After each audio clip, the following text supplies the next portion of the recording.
forget they fill those propane cylinders. Just call 704-600-8393. 704-600-8393. Today's Pro, 1325 East Dixon Boulevard in Shelby. Online at thetodayspro.com. Olmsted Plumbing is looking to hire entry-level and experienced plumbers who want to build a career. Olmsted Plumbing features competitive wages, benefit packages, and a great work environment. Just stop by the office located at 470 Washington Street in Forest City, or give them a call at 828-245-7302, or visit the website at olmstedplumbing.com and fill out an application. That's Olmsted Plumbing in Forest City, handling all of your plumbing needs. Use your head. Call Olmsted. It's tax time, and Esser Auto Sales in Shelby brings you their biggest inventory reduction sale ever. That's right, ever. Prices on cars and trucks have been slashed. You too can become one of Esser Auto Sales' satisfied customers. You save thousands of dollars. View their inventory at srautosales.com. But better yet, come on by and take a test drive at the lot at 417 South Post Road in Shelby. Give them a call at 704-487-0570 and like them on Facebook too. That's Esser Auto Sales in Shelby. Starting in March, you can book your tee times online at the Glen Oaks Golf Course in Maiden. Just go online at glenoaksgolf.com. Pick out your tee time and book it. Check out their pro shop, snack bar, driving range, and banquet hall. And memberships are available. For more information, call 828-428-2451. Or again, go online at glenoaksgolf.com and like them on Facebook too. It's time to come out and play at the newly renovated Lincoln Country Club. Since 1946, the Lincoln Country Club has been challenging golfers. Ask about special membership opportunities, enjoy the new swimming pool, and the restaurant just can't be beat. Practice your drive and know the driving range too. For your tee time, call 704-735-1382 for the Lincoln Country Club. 2052 Country Club Road in Lincoln, and online at lincolncountryclub.net.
More sports. So apparently, the Panther inaugural poster is welcoming you to Saturday Morning Sports Talk with Kevin, Zach, Tom, and Terry. When I get one knowing the introduction, I'm going to change my camera so y'all can see my horrible yet unattractive face. You did get here early enough, JP, to turn your camera around. I actually didn't realize, to be honest. I was surprised I was here as early as I was. I thought I was going to be late. I was surprised I was here early as I was, and he still didn't turn the camera. JP? If you ever get interrogated by the police, please get a lawyer. You're tired. Yeah. What have you done, JP? Oh, you'd be surprised. We don't want to know. We don't want to know. Well, all of us work. I work too full time. Thank you very much. Well, Tom. Well, you know who else works? Shelby Heating and Air. Give them a call, 704-487-7877. Check them out online, shelbyheating.com, for all your heating and air needs. In North Carolina, you've needed your heat and air conditioning this week. This is true. So March and April, you better make sure both of them work. Call Shelby Heating and Air, 487-7877, online, ShelbyHeating.com. Well, good morning, everybody. Big news across the boards last night. We got all kinds of things to talk about. ACC tournament, of course. NFL is the big news we're going to talk about today, of course. NASCAR, a little Major League Baseball, World Baseball Classic. We're going to talk a little bit about that and all kinds of things today. But first, obviously, good morning, everybody. Breakfast time here brought to you by McDonald's of Cherryville. As always, we had our biscuits this morning. Zach, what'd you have? I had a sausage, egg, and cheese McGriddle. Terry? Sausage, egg, and cheese McMuffin. Tommy? I had a bacon, egg, and cheese McGriddle. And JP, what'd you have this morning? I got the same as Terry, sausage, egg, and cheese McMuffin. All right, biscuits all around, folks. Stop by McDonald's in Cherryville and the surrounding areas. See Mr. Kuthon and the gang, our local sponsors. They're also our sponsors of our student athlete every month. We give one to the best student athlete in each our area schools, Gaston, and Cleveland County, and they are the sponsor with that. Terry, the pictures with him, Mr. Kuthan, so tall when he stands there. You know, the teachers, he makes the teachers look like kids too, standing there next to the student athlete. So all the pictures, are hard to crop because he's like this. It's like a Tetris piece, Zach, if you cut it out on a sheet of paper. Tall. I think he's like 6'8", 6'9". Oh, wow. Yeah. Like I wasn't he's tall. The boy was a really good basketball player up there at East. All right, but anyway, good morning, everybody. Zach, you're on the clock, folks. And if you can hear me on the radio and didn't check the news last night or didn't see what was going on, the Carolina Panthers have traded up to the number 1 pick in the NFL draft, and they're on the clock. And Zach Mayu, you're the Panthers fan in the house. If you were the GM, owner of the Panthers, who would you be picking, or what would you be doing with this pick here in the NFL draft here in just a few weeks? They got 48 days until they're on the clock, officially on the clock. Zach? Well, I guess if I was the one that was picking, and if I wasn't trading out of the pick, I'd probably take C.J. Stroud, just because the way he played in the national championship against a good defense. I'm not big up on Bryce Young, so that's probably the way I'd go with it. I wish we would have used those picks and went and got Lamar Jackson, probably for a lot cheaper.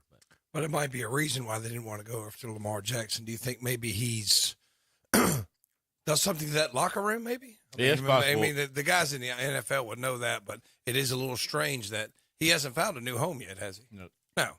So, I mean, it's just, what do people know about him? I'm not going to doubt his ability, but why wouldn't somebody have got him? I'm in the same camp. Me and Kevin's talked about this for me. Well, I think we all have on the show sometimes too, that how much you have to give up to go from 9 to 1 is just crazy. I'm not willing to give up that draft capital, So they traded 2 number 1s? This year, next year. They traded this 9. 2 number 2s. Next year's number 1. Next year's number 2, and this year's number 2. But they've got a 2 this year from the McCaffrey trade. Okay. So they still have a 2. So, and DJ Moore. There's your problem. DJ Moore. 1,200-yard receiver over the last 2 years. So now a quarterback, whoever comes in, ain't got nobody to throw to. Nobody to throw to. Free agency is upcoming. Adam Thielen was released yesterday. Yeah, he was. He's somebody. Odell Beckham's available, Terry. Antonio Brown's available, Terry. Who? They ain't gonna get Antonio Brown. They ain't have Antonio Brown. Lord, we wouldn't have a team unless that's quarterback. Let's see. Couple of DeAndre Hopkins is available.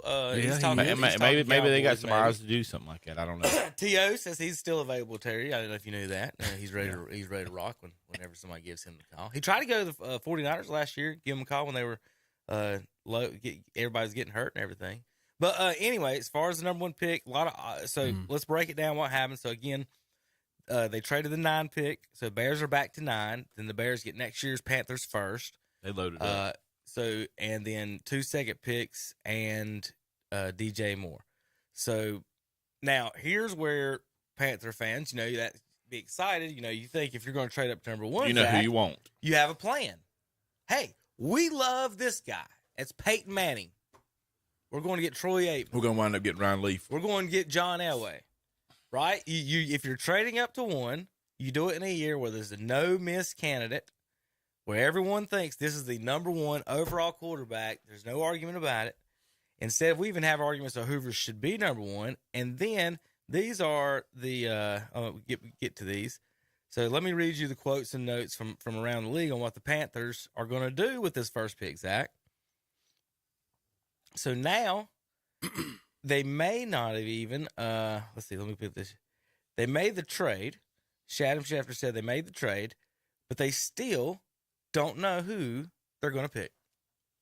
Or if they're going to trade out of the pick. So Schefter says talking about trading out of one. What Frank Wright has decided to do, instead of waiting for someone else to trade for the pick, I know what's the happening. Panthers have went all in on the number one pick. Frank Wright doesn't want us to get this right. Now, with this move, what Schefter's saying is that then what they'll do is they'll evaluate the quarterbacks, and Frank Wright, I guess he kept saying this quote, 48 days. He's got 48 days to make this decision. Well, again, why do you trade up to one if you need 48 days still to make this decision? So, well, hold on a second. Go ahead. Let me finish it. So that's from Schefter. Then David Newton, local reporter here, Panthers for ESPN. The reason Panthers wanted the top pick was it gives them the most options. But should they fall in love with a couple of quarterbacks, they would also consider trading back a spot or two per league sources. So Houston is sitting in the second pick wanting a quarterback. So Houston could also now give Panthers basically back the picks they gave up to move back one spot, and they both get the quarterbacks they want, kind of like, NBA does these little one swap trades all the time. So that would be that option with Houston, or someone could trade up to 3, and then they trade up to 1, and the Panthers end up at 3 in front of Arizona. Arizona is still looking for a quarterback, so they're sitting there in the 4th spot. What would they do for a quarterback? So who's available? Do they go get Lamar Jackson? Do they go Matthew Stafford? If you're at 4 and you're going to have the 4th choice at quarterback, would you not trade 2 first-round picks and go in on Lamar Jackson? Mm-hmm. And they come out last night that they got Kyler Murray. They come out last night that this is awesome. Frank Reich wants Stroud and Tepper wants that's Bryce the Young. rumors, right? And I figured out what's happening. Tepper wants who? He wants Bryce Young. Bryce Young. Okay. I figured out what happened. Tepper went to lunch with Michael Jordan. Michael Jordan gave him advice on what to do in the draft. No, that's not correct, Zach. The Hornets have never traded up for anything. That's not the advice. The advice is to sit there and just pick who somebody random. But if you're going to one, Terry, you've seen college. You've seen these quarterbacks. Y'all know more than me and Zach do about these guys. So in this draft, if you're going to one, and are you doing it for a 5'10" quarterback? Are you going up to it for Ohio State, Mr. C.J. Stroud, or are you going for it for the guy who reminds you exactly of Cam Newton from Florida, who's blown everybody away at the combine? Like, what is that decision? I'm trying to think. What made them bite the hook that they're jumping to one? It's got to be one of those. Isn't the guy from Florida? Isn't he a sophomore coming out or something like that? Yeah, it's an age thing. It don't matter how many years. I have seen, like, I've watched a lot of C.J. Stroud. I think he's got all the tools. He's big, and like people say that, well, he doesn't run a lot. He doesn't run a lot, not because he can't, because he just chooses not to. And Kevin's always been on that. You don't want a running quarterback in the NFL. No, let him throw it. So, I mean, you got a guy that can, if it's 3rd and 7, and okay, we're going to go zero coverage and not spy him, then he can get 7-8 yards. So, real quick, I think he's got a lot Aaron of Rodgers and Patrick Mahomes have shown you over the years, and Joe Montana kind of did it first, Terry, and then Steve Young. Roger Staubach probably for Joe Montana and Fran Tarkenton.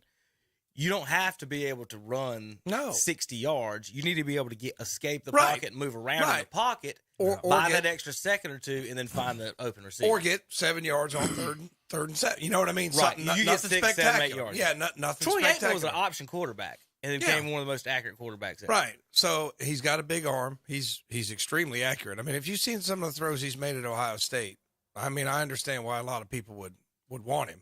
I don't know if I would give up what the Panthers gave up, though, because still it's a rookie. You never know. I mean, you just never know. Until they get into the pros, you just never know. Well, that's one point about it. If you give up 4 draft picks and DJ Moore, you have to be so sold on this pick. And we're just deciding, right? We still don't know. I'm biased. If you're a Panthers fan, Zach, are you happy that we still don't know and you just gave up 5? No, and I add in all the picks we gave up for Tom. Baker and for Darnold. To get a quarterback. So how many have we laid out? So, Tom, if you're the Panthers GM. If I'm the Panthers GM, if I could have got him for less, I would have. You see what I mean? Like if I could have, they were 9, right? They were 9 and wanted to move up to 1. Yeah. I'll give you my number one and next year's number one, let me move up to one. I would have done something like that. Especially, I would have done something Let's like say that. they're sold on C.J. Stroud. Like, we'll stay with Ohio State for a second. And they know another team is that, say, Arizona's at 4, and they're sold on them. Well, Arizona has way more firepower and can get there quicker than the Panthers can. Maybe they jumped on it that way, and that's why you end up giving up the extra pick. Yeah, I'm telling you. Arizona's going there too. Terry, you watch these guys in college. You're on the clock. Besides what they've given up, first of all, your analysis on who you're picking with this draft pick of all these quarterbacks that you've watched in this NFL draft to be the quarterback of the Carolina Panthers. And don't go lame. I'm not going lame. I'm just going to tell you the truth. First of all, Carolina gave up too much. Right. You don't give Which up I just more. asked you, don't say first. Say who you That's what I'm first. saying. I mean, you Like don't talking give about- up more. You could have gave up what you gave up and kept more. You didn't have to do that. Now you got a quarterback that you're going to go try to get and bring him in, unless you're going to trade this number one for another good quarterback that's out there like a Garoppolo or somebody, that you can go get. Maybe they want somebody else. Maybe they want What a if- stout now, offensive lineman or a real quick, linebacker Terry. or some defensive Okay. end. What if, again, they said this is something that they might fall in love with, or they can make another move. What if this is to go to Lamar Jackson? But couldn't they got him for cheaper? But Going the other way, 2 first-round picks. No, well, you don't have to give the 2 first-round. You can renegotiate, I think, and then they can give just the one maybe, and then maybe one down the road 4 years. It might be 2017 or something. It don't have to be back there, I think. So I'm just saying, if they make a move like Terry brings up, I didn't even think about that angle. Would they look for another veteran? Would they go in that angle? But I've thought about that because I don't know if I have to go to quarterback and But I'm who going you to look picking? long term. CJ Stroud. I can't pick from the little Ohio guy. State. CJ, I'm picking somebody who's. I didn't gonna watch him a pretty lot. I much just know stay he's- in the pocket. I don't think I just know he's big. I don't think it's Big. Bryce Young. Yeah. I think it is Stroud or Big Richardson. arms. Yeah. Big arm. I think honestly, I think like you said, I think somebody is sold on Richardson, and I think somebody's sold on Stroud. I think they're sold on those two guys, and I think you don't trade the one for Bryce Young. See, what I thought you were going to say, Terry, is like you would not choose an Ohio State quarterback, pull his old. I wouldn't do that. I mean, I'm looking at what they can get out of it. I just think they went too far and giving up more. Well, and I tell you something. I That- think that bothers me. I think Who do they done have this left too, as though. receivers, Zach? Nobody. Nobody. They got 3 receivers on the roster. You've Nobody. never heard of them. Higgins, we got Higgins. The guy from Cleveland, Yeah, Hey, Rashard Higgins, is on y'all's roster now. is it Rashard? I'll I'll have to look up. pull it It's right Higgins. We got Tom, Higgins. I'll tell you right now, We got, the kid, guy- the kid at Crest could start for the Panthers right now. I tell you what else. Jabari Green. I tell you what else they did. They did create some cap space, They did. and they had restructured Moton's deal and saved $11 million. So they're basically $25 million. Yeah, but everybody's So- doing that now. So here's your I wide mean, rec- Dallas went and redid Dak's press conference. They got $30 million off of redoing his now. Here's your let's see if it would do it by position. Yeah, it will. Sweet. All right, by position for the receivers on the roster: Rashard Higgins, Terrence Marshall. Where'd it go? It moved on me. Rashard Higgins, Terrence Marshall, Andre Roberts, C.J. Saunders, Laviska Shenault, Shi Smith, Preston Williams, and Derek Wright. Tom, you know any of those guys? Not off the top of my head. Terry, you know any of these fellas? No. They are from Colorado State. Terrence Marshall, LSU. Andre Roberts, Citadel. C.J. Saunders, Tom, Ohio Yeah, it's State. Ohio State guy. Lakeisha Chenault, Colorado. Shi Smith, South Carolina. And Colorado State, Preston Williams. So there's your wide receiver line. Tight end, Steven Sullivan, Ian Thomas, and Tommy Trimble. So my thought is, looking at the roster, Richardson's the choice because you don't have anybody to throw to, and you can run the Cam Newton offense, and they can rejuvenate the Cam Newton fans and everything. They come out and said they didn't particularly like him too well, but he did, do well in his pajamas at the pro day or He's a big old the fella. combine. Excuse me. Do you take a step back, Zach? Do you take a step back this year and don't win many games and it produces next year? Well, I mean, if you're a Panther fan, is that what you want to say? I'm going to give up a year? so Even if we do, they're really going to get a good draft pick Sh- from us next year. Well, that's what I said. Schefter's Chicago. point, real quick, Zach. Schefter's point was that there's a good chance the Bears will be picking in the top 10. Oh, I'm two, sure. Two top 10. Yeah. We'll have a top 10 pick next year from the Panthers, basically. Is that, I mean, think of that. And that's a better quarterback draft class. That's what they have to be sold on who they're moving up to, and then they said they weren't, and that's what baffles me about it. So Oh, either it's a total smoke screen trying to get. They're trying to get Houston to come to one to get possible. Bryce Young. And I think that's what they're trying to do is try to get Houston trade them to one to get Bryce Young. They'll move back, get next year's first round pick back. They get their pack, and then go from there. I'm glad we didn't have to give up Burns. We've got a lot more to talk about in the next few weeks, I believe. I would rather give up DJ more than Burns. I think it's easier to replace a wide receiver than it is to replace his position. Burns for us. I think the opposite. Really? I do too. I'd rather have the guy that I know is going to playmaker than the defensive tackle. How many tackles he make a game? 2, 3 if he has a good game. Like the best sack artists in the league don't even average a game. The best ever, well, they only get 22. That's barely won a game. So I would rather have 10 catches than them 2 tackles from the defensive tackle. I can get a fat boy to. Well, I mean, he's been in the league DJ Moore like 4 years, and he had 1,000 yards in 3 of them. Mm-hmm. My thing is, are they worried about more if they pick somebody like if they're going to Richardson? If they're going to like Richardson, with somebody, nobody throwing it to him. You're right. My question is, if they're going to somebody like Richardson, are they even worried about? So are Moore's years of his career? The next 3 years are basically 4 years of his prime, right? Mm-hmm. Yes. That's not going to go inside with this rookie quarterback's best years of his prime, his first 2 years. So maybe they're thinking, what's best for them, best for him, everybody, to get it to this spot. But again, you do that if you're 100%. So to me, aren't next year's quarterbacks way better? Yeah. So why wouldn't you? You're Frank Reich first year. Wouldn't Panthers fans give him a pass if you bring in a Stafford or somebody for a year, and then maybe next year if it doesn't work out, have a bad year? Trying to sell hot dogs. Move up and get the 1 pick. If you got a number 1 pick and you've already gave up your boat, and here you are again, now you're number 1, what else would you have to give up to get a Garoppolo? To me, I think I'm like you. I think you could have went after Jackson a different way. But what else would you get to have to? Aaron Rodgers is not coming to Carolina. They can forget that. So I know that's not going to happen. But no, that's what I'm saying. And it really surprised me is that Garoppolo would come, but I think he would. Yeah, he don't have a whole lot of choice. No. You ain't going to trade that after you. I mean, are you going to give up 2 number 1s, but then number on the 2 and all that back for end, Garoppolo? You're going to trade that pick for no. My dealing behind that, even if you bring Garoppolo, who's he throwing to? Right, he's not. He don't want to come to Carolina. So I think him or Stafford end up in Indianapolis. I think that's the obvious fit for them. They always bring in the pocket passing quarterbacks that can throw it. Next year's ranks quarterback: Caleb Williams 1, Drake May 2, Shedeur Sanders, Deion Sun 3. So you got just choice from there. Then you never know. Like these guys that show up in next year, and that's just off the top of their heads. That's not counting. That's the guys they know. Joe Burrow that just blows up in 1 year. Then you got guys that are playing at North Dakota State. Well, it's blowing me that Carolina, Daniels, Quinn Evers, Mike to me, Pratt. is going through the same thing that Cleveland went through. Oh, I know. That's the first thing I thought of. I'm like, well, me and Tom be in the same boat. Coming ever so often. I mean, until you find something. It's just what these people give up. It's like, who's making these decisions? I mean, I just don't understand. It just seems like just a dumb thing to do to spend that much draft capital, and then you're not sure who the pick is. I think we keep coming back to that point. Well, this is our guy. We should know who the number 1 overall pick is now.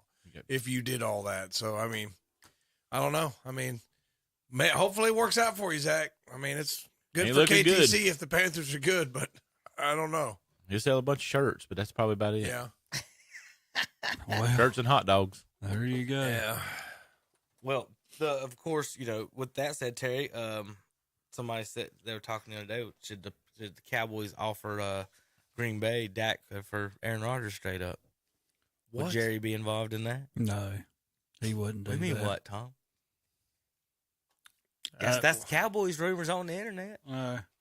Rumors. Dak for Aaron Rodgers. Who says no on that? I would think about it.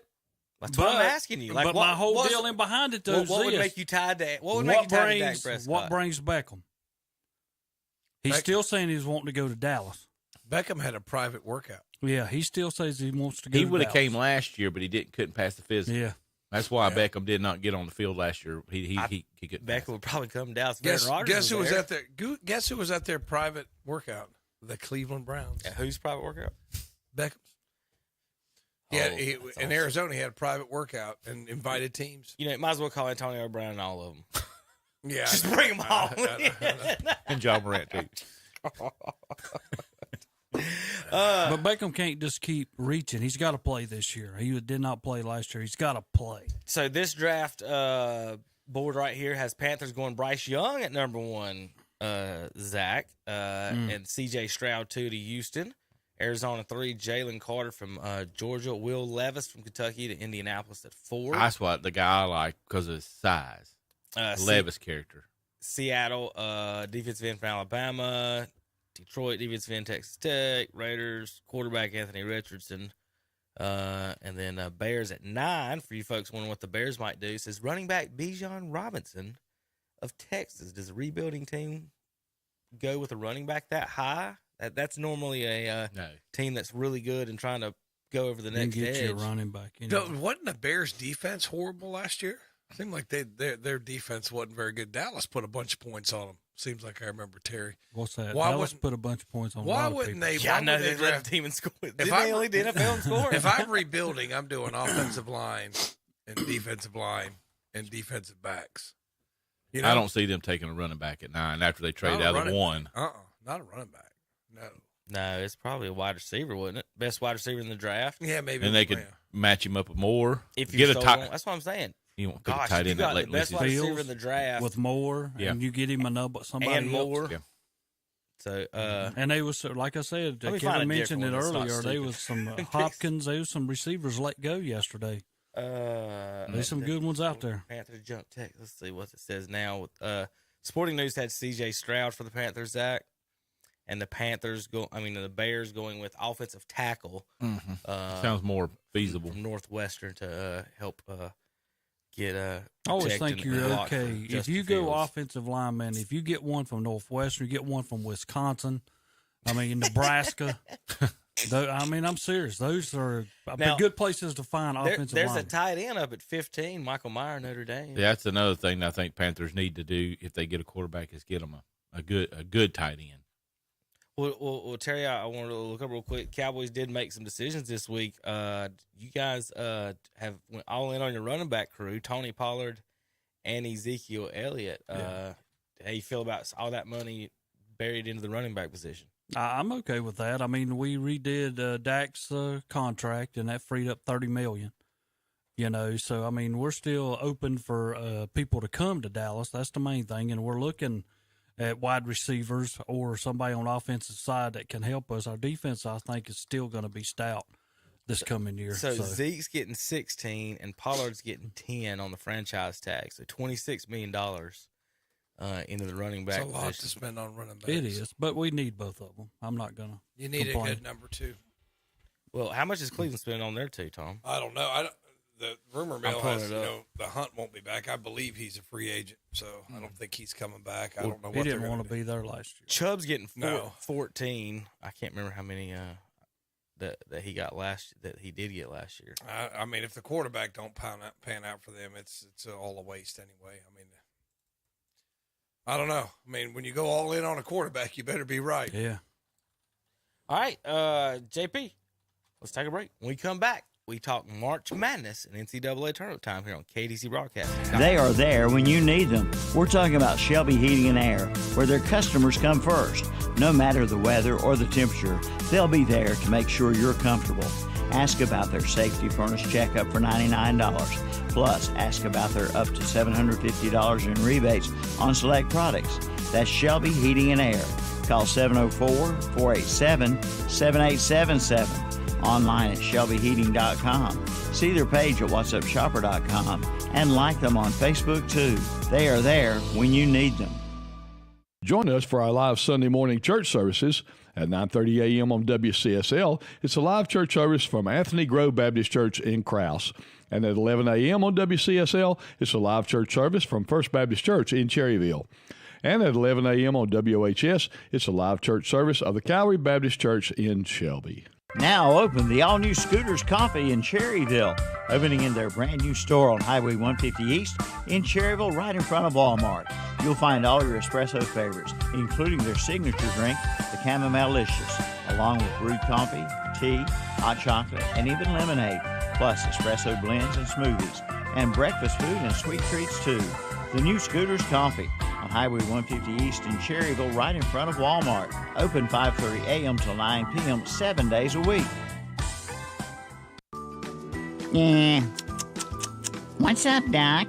He's back. That wascally wabbit is back again for the $1,000 Bunny with the Money shopping spree from KTC Broadcasting and WhatsAppShopper.com. Just register to win at any of our local participating merchants, including Okies Tower on West Warren Street in Shelby, Love's Fish Box on Shelby Road in Kings Mountain, at Medical Arts Pharmacy on Grover Street in Shelby, at Triad Corrugated Metal Roofing in the Industrial Park in Lincoln, at Alley's Cafe, Highway 180 north of Shelby, at Eric Johnson Auto Sales on Tryon Courthouse Road in Cherryville, at the Falston Pharmacy, Highway 18 north in Falston, at Bradley's on Highway 74 west of Shelby, and at Gaston Used Auto Parts on Dogwood Street in Dallas. The drawing will be held Friday, April 7th, so register to win. You could be this year's winner of the Bunny with the Money. Farm Live Entertainment presents Rock of the Farm at Coppermine Farms with Dirty Grass Soul with special guest Rutherford County Line. Don't miss it. Dirty Grass Soul, Saturday night, April 8th. Doors open at 6 p.m. Tickets just $20. Tickets now available at Eventbrite. Dirty Grass Soul with Rutherford County Line, Saturday, April 8th at Coppermine Farm, 154 Main Street in Forest City. Brenda Jane watched her daddy play that flat top guitar every day. Built upon a solid foundation of cast iron and steel, the Kubota L-Series is part of our under 100 horsepower tractor lineup rated #1 for reliability. They feature powerful Kubota diesel engines and easy operation. The durable Kubota L-Series. Talk to your local Kubota dealer today to schedule a demo. Go to KubotaUSA.com for full disclaimer. Your Kubota dealer is Parker Farm Service, located at 126 Bessie Drive on Oak Grove Road at the Highway 74 bypass in Kings Mountain. And we're back on Saturday Morning Sports Talk with Kevin and the gang. And as always, we want to remind our listeners about 704-487-7877. Shelby Heating and Air. That's right, Shelby Heating and Air. Check them out online, shelbyheating.com, for all your heating and air needs. Still can't figure that out. All right, trying to do some research here, Terry, pull up some stats and everything. I'll let you guys go real quick. ACC tournament, what all's going on in that, and the NCAA tournament, and we'll get into the exact bracketology right now, but let's talk a little bit about that. First of all, here at KTC Broadcasting. .com, of course, Tar Heels and Duke basketball here, and today's looking at today's schedule here, and I'll pull it up across the board. Duke beat Miami last night, 85-78 in the ACC tournament. What else happened, Terry? And then Virginia beat Clemson by 20, 76-56. Yep. In the ACC tournament, and so let's start with. Terry, what is and why the national media or wherever we're at with this, where the ACC is, you said earlier, they've been demonized. I don't know how to word it. Why? Devalued. I haven't watched that much. So my question is, when y'all said, when I hear the way they talk about the Tar Heels and Clemson and some of these teams. And then I look at the records and the history, what I know of the history of the ACC, of usually getting like 8, 9 teams maybe in the ACC, but when you got 16 teams, why are they only talking about 4 or 5 teams in the ACC, Terry? I just think it's a total shellacking of the NCAA people who pick that think they got to downgrade the ACC. And it bothers me. And I know there's SEC fans, Big Ten fans, and all this, and, we deserve to have a lot in there. Yeah, I'm not saying you do not. But when I look at a 19-14 Rutgers team that they are saying is in, compared to a 20-13 team of Carolina that they have said is out, I wonder about that. I mean, Carolina finished 7th. I think Rutgers was 9th in the Big Ten. And how can you go that deep? And even on the other end, the Big 12, they're saying there's 10 teams in there, and 8 of them are almost guaranteed they're going to get in. How can you take 8 out of 10 from one conference? It kind of makes, it kind of makes me wonder, because now they're talking 5 teams. And my deal with the 5 teams is this. If I am Clemson and I'm sitting there and they're telling me I'm out, but I've played North Carolina State 3 times and I beat them all 3 times and, Tom, destroyed them twice. destroyed. Exactly. I mean, I'm just going to be honest. And they saying that we're in and they're out. It's kind of hard for me to think of a third-place team in the ACC being declared that you are out. I mean, you know, and then you got the sixth-place team that's in. So how do you figure that? I don't understand none of that. I mean, somebody tell me, because I cannot figure it out. I mean, I try to compare conference to conference, and the Big Ten was good. It's powerful. The Big 12 was good. It was powerful. But I'm telling you, I think a North Carolina would beat a Rutgers right now head-to-head on the court, and I don't think there's any doubt. And I always think if you finish above 500 in your conference, whether it's your Big Five, if you can finish 500 or above, how can you be saying that you're out? You know, and then Carolina did finish above 500 in the ACC in regular season. Yeah, I don't know that I could say without a doubt you could put Carolina on the floor and beat anybody as inconsistent as they've been this year. So I think maybe that's. Do you think they take that into consideration? That they just been up and down. They haven't been consistent. Do you even not though their think record when shows? them guys walk in there on Sunday and you got Carolina as out, that they're not going to think that's a lot of money? They need to be in. They are runner-ups. We've never had this before when you're preseason number one and you did not make the tournament all the way back to 1985 when they went to 64 teams. Plus, you were in the Final Four last year. Yeah, you know, I mean, and then we're going to say you are not in, you know. But now when they look at quad one wins, we don't want to have one. Carolina's like 1-10. Well, here's what's funny about that stat. If they would have beat Virginia the other night, that would have kicked Virginia out of the quad ones that had 0. So what kind of dumb ranking is that? Well, I agree. How does that mean? You want us to beat 2 quad one teams? We beat Virginia and twice. That changes. It knocks them out, and then now we don't have any quad one wins. Yeah, and see that magical college football. That's that Alabama voting you do in the football. And I'm with Kevin because that quad one depends on what happens after you beat somebody. Right. Yeah. Because if they fall to a quad 2, well, that wasn't a quad 1 win no more. So, that was a quad 2. Because all the teams that beat Carolina at number 1, or when we you know, or when we was in top 10, they lost their quad 1 win. I thought this was going to be an easy thing to pull up, but obviously. Well, I used to be, and I'm not a Carolina man, and it's going to feel great to me if I don't see Carolina come up. But I'm not like that anymore. I think Carolina deserves to be in. Let me I think Clemson deserves to be in. I think Clemson. If I had to pick one right now that was on the downfall, it would be leaving Pittsburgh out, maybe. So let me put it this way. So but then people are going to say, well, they finished 5th and Carolina State finished 6th and 7th. You know, so those people would have an argument. Clemson's got the best argument. So Tom, when I was little, and Zach, I guess little, and you guys remember too, ACC used to only have 8-9 teams in it.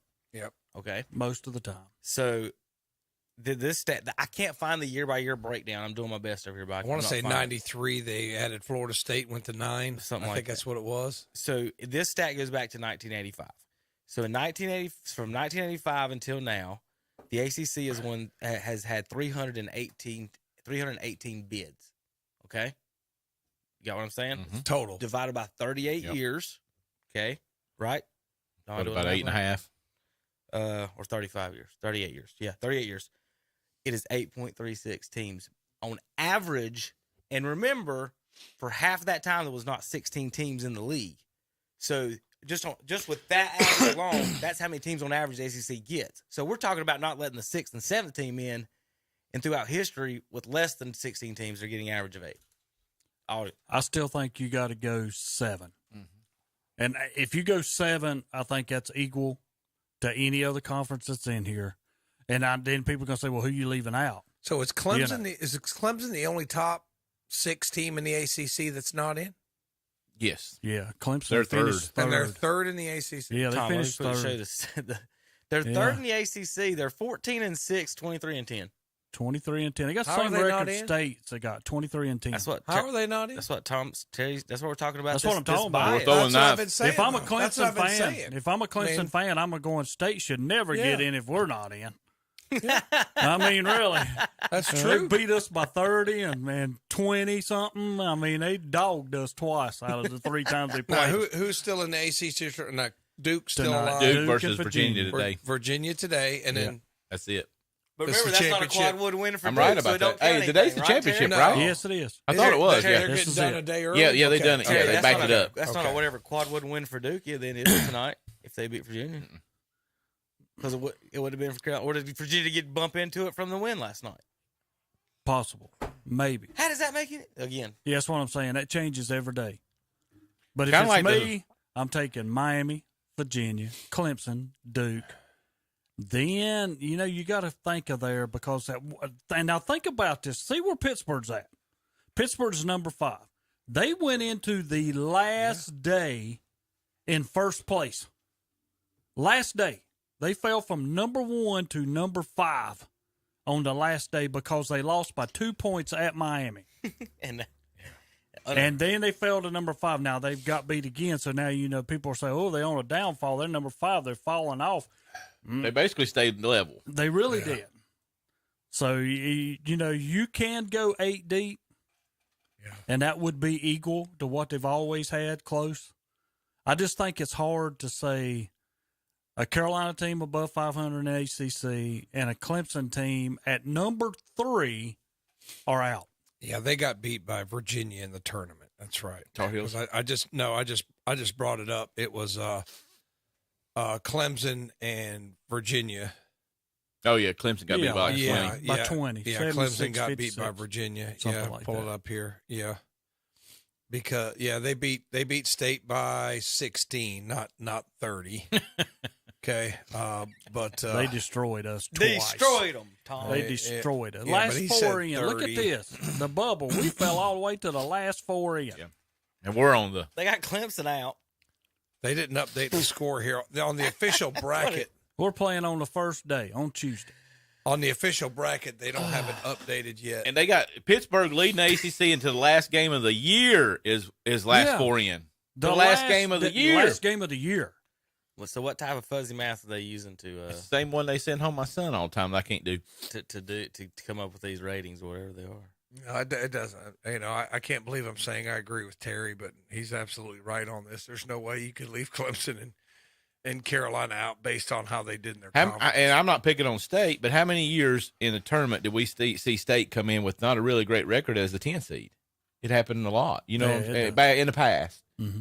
But I always wanted the ACC teams in anyway. But it's happened, and that's when we would put 7, 8, 9 teams in, and we're stuck with 5 teams this year. It just don't. Do you have a breakdown by conference? Yeah. How many they're projected? Yeah, from it each was conference? on the bottom. Go all the way to the bottom. It is showing. There it is. Yeah, there it is. 5. Okay. See, it's still at 5. They are reluctant to give us more than 5. I don't think that's going to – I think you're going to see the ACC get an extra team in the Big But Ten. now look, they've dropped the Big 12 down to 7. It was 8 out of 10. Now it's 7 out of 10. SEC is not that bad. Why is the SEC? They're not. I mean, they're not. Tennessee's loaded. getting in. Kentucky's getting in. Alabama's probably going to be close to the number 1 overall seed. Well, Mississippi State's in. They won the last 4 in, and I watched them play Alabama yesterday, and they had 13 points. I mean, don't get me wrong. I know you have bad games, but they had 13 points with 5 minutes to go in the first half. All right, Terry, let's go to this. Alabama was beating them like 41 to 13 or 41-19. So the ACC has 3 ranked teams. The Big Ten has 2. Yeah. Think of that. That's what I'm talking about. And the Big Ten's got 7 unranked teams in the tournament, and the ACC's only got 3 unranked teams. I put it to you like this, and I know I don't have to. I'm not on wood. Let's go to SEC. I'm knocking on wood, but I would put my house on North Carolina beating Rutgers right now on the court today. Now I'll put your house on it too, but I ain't put mine. You're not coming to live with any one of us when you lose that bet, okay? You're not going to come live with us when you lose that bet. The SEC has 5 ranked teams in their conference. Vanderbilt 6 at 11 and 7. So Terry, you're telling me Vanderbilt Commodores? I love some Jerry Stackhouse. 11 and 7 in the SEC, 20 and 13 overall. Is in the ACC tournament, but the Tar Heels are not. Think of it. Auburn Tigers at 10 and 8, 4 or 5. Jerry Stackhouse, coach of the year. I cannot believe I'm sitting in here Auburn on a Saturday Tigers, pulling for Carolina. Listen, to make. Terry, Auburn Tigers at 10 and 8 are getting in over the Tar Heels at 10 and 8, 20 and 12, same record. So the Auburn Tigers getting in. Same Look record at your Tar Big Heels. Ten. Look at your Big Ten. I'll get into them in a minute. Yeah, I went down to the think SEC of your first. conference records. Go all the way down. Think of your conference records, and think of losing teams that's in your conference going to make it in. I mean, we're talking Carolina above 500 and not going to make it in the conference. Above 500. And I'm with Tom. Clemson's got the best argument with the record in the position. And the situation, they finished third. Pittsburgh, think of it, like you said, number one on the last day, and they're one of the last four in. I'm going to pull up Clemson's non-league schedule. It's nothing. It was bad. So the Big 12's got 7. Only 4 teams are over 500 in the conference. What does that mean? Nothing now. Only 4 teams in the Big 12 conference are over 500 in the conference, and they're getting 7 teams. Yeah. And they got 1, 2, 3, 4, 5 ranked. That's the one that don't need to be in the tournament. Get them jokers out. Because you know what they say? Because they had to play each other. Now, I will put it to you like this. Texas Tech's 5-1-2. Kansas won it, right? And I'm going to tell you, if you did. go back and look at North Carolina State against Kansas at the start of the year, North Carolina State was finished second or third in that conference. Because State almost beat Kansas earlier in the year. And I thought right then, I said, this is debating on how good State is. And if it wasn't for some mistakes at the end of the game, North Carolina State would have beat Kansas. So they're telling me Oklahoma State at 18-15 is getting in over North Carolina with 20 wins. There you go. And a losing Oklahoma record in State the has conference. A losing record in the conference, 18 wins in the overall, and less than Carolina in both of those. Yeah, so I don't quite understand any of this. So are they saying Penn State's getting in? Let's go to the Big Ten. Yeah, they're in now. Clemson beat them. So how many was in the Big Ten? 9. Yeah, 9. Clemson beat them. 2, 3, 4, and they 5, played 6, tight with Iowa. They lost by 3. All the way down to Rutgers. So Rutgers and up in the Big Ten. Well, what if Ohio State wins that tournament? That's not going to Go happen. through. You don't know that, Terry. I know they still Would playing. you bet your house they wouldn't? You're playing Purdue today. I'd be like 99%. So there's the teams, Tom, listed in the AC. That's 500 or better. Now Carolina was above 500. Michigan at 17-15. Rutgers at 19-14. Think of it. 17 and 15. There's They even 4 take teams them, in the Big Ten without 20 wins. Michigan's your team out. Penn State gets in. Okay. That's what's happened here. Because with Michigan losing the other day, they was the one that was out and Penn State was in. Okay. And Ohio Shouldn't there? All right. So with all this dumb arguing, should we have a percentage and set number of teams for each conference and just quit arguing about them and quit giving them up to committees? It wouldn't be a bad idea. Well, that wouldn't. No. Every conference gets at least 2 since we got 68 teams anyway. I'm talking about the little ones too. Give them 2. And then the big ones would get whatever percentage, 15, 10%, whatever the magic number is to get them in the tournament. Yeah, Clemson didn't play that strong. You don't have to give 2 teams to whatever. But I'm just saying, like, should there be a set number of teams or percentage per conference? Everybody gets their 1, and then after that, 15%. I don't Duke know. probably didn't play a strong non-conference schedule either. No. No. But they played 2 Big Ten teams. They split. They lost by 3 to Iowa, and they beat Penn State. So, I mean, I just don't know why they're getting the Rodney Dangerfield treatment here. I mean, only 3 teams in the ACC with a winning record on the road this year: Miami, Pittsburgh, and Virginia. Everyone else with a losing record on the road. Pittsburgh. Think of there you are, Pittsburgh again. Winning record on the road. And they're one of the last 4 in. So you're barely making it, guys. I mean, you look at this in each conference to see if it look at some roads. Big 12 away, only 1 team over 500 on the road, Kansas. So The there's Big only 12. there's only Think 10, of that. There's Only only 10 1. teams in the Big 12. Yeah, 10. Yeah, yeah.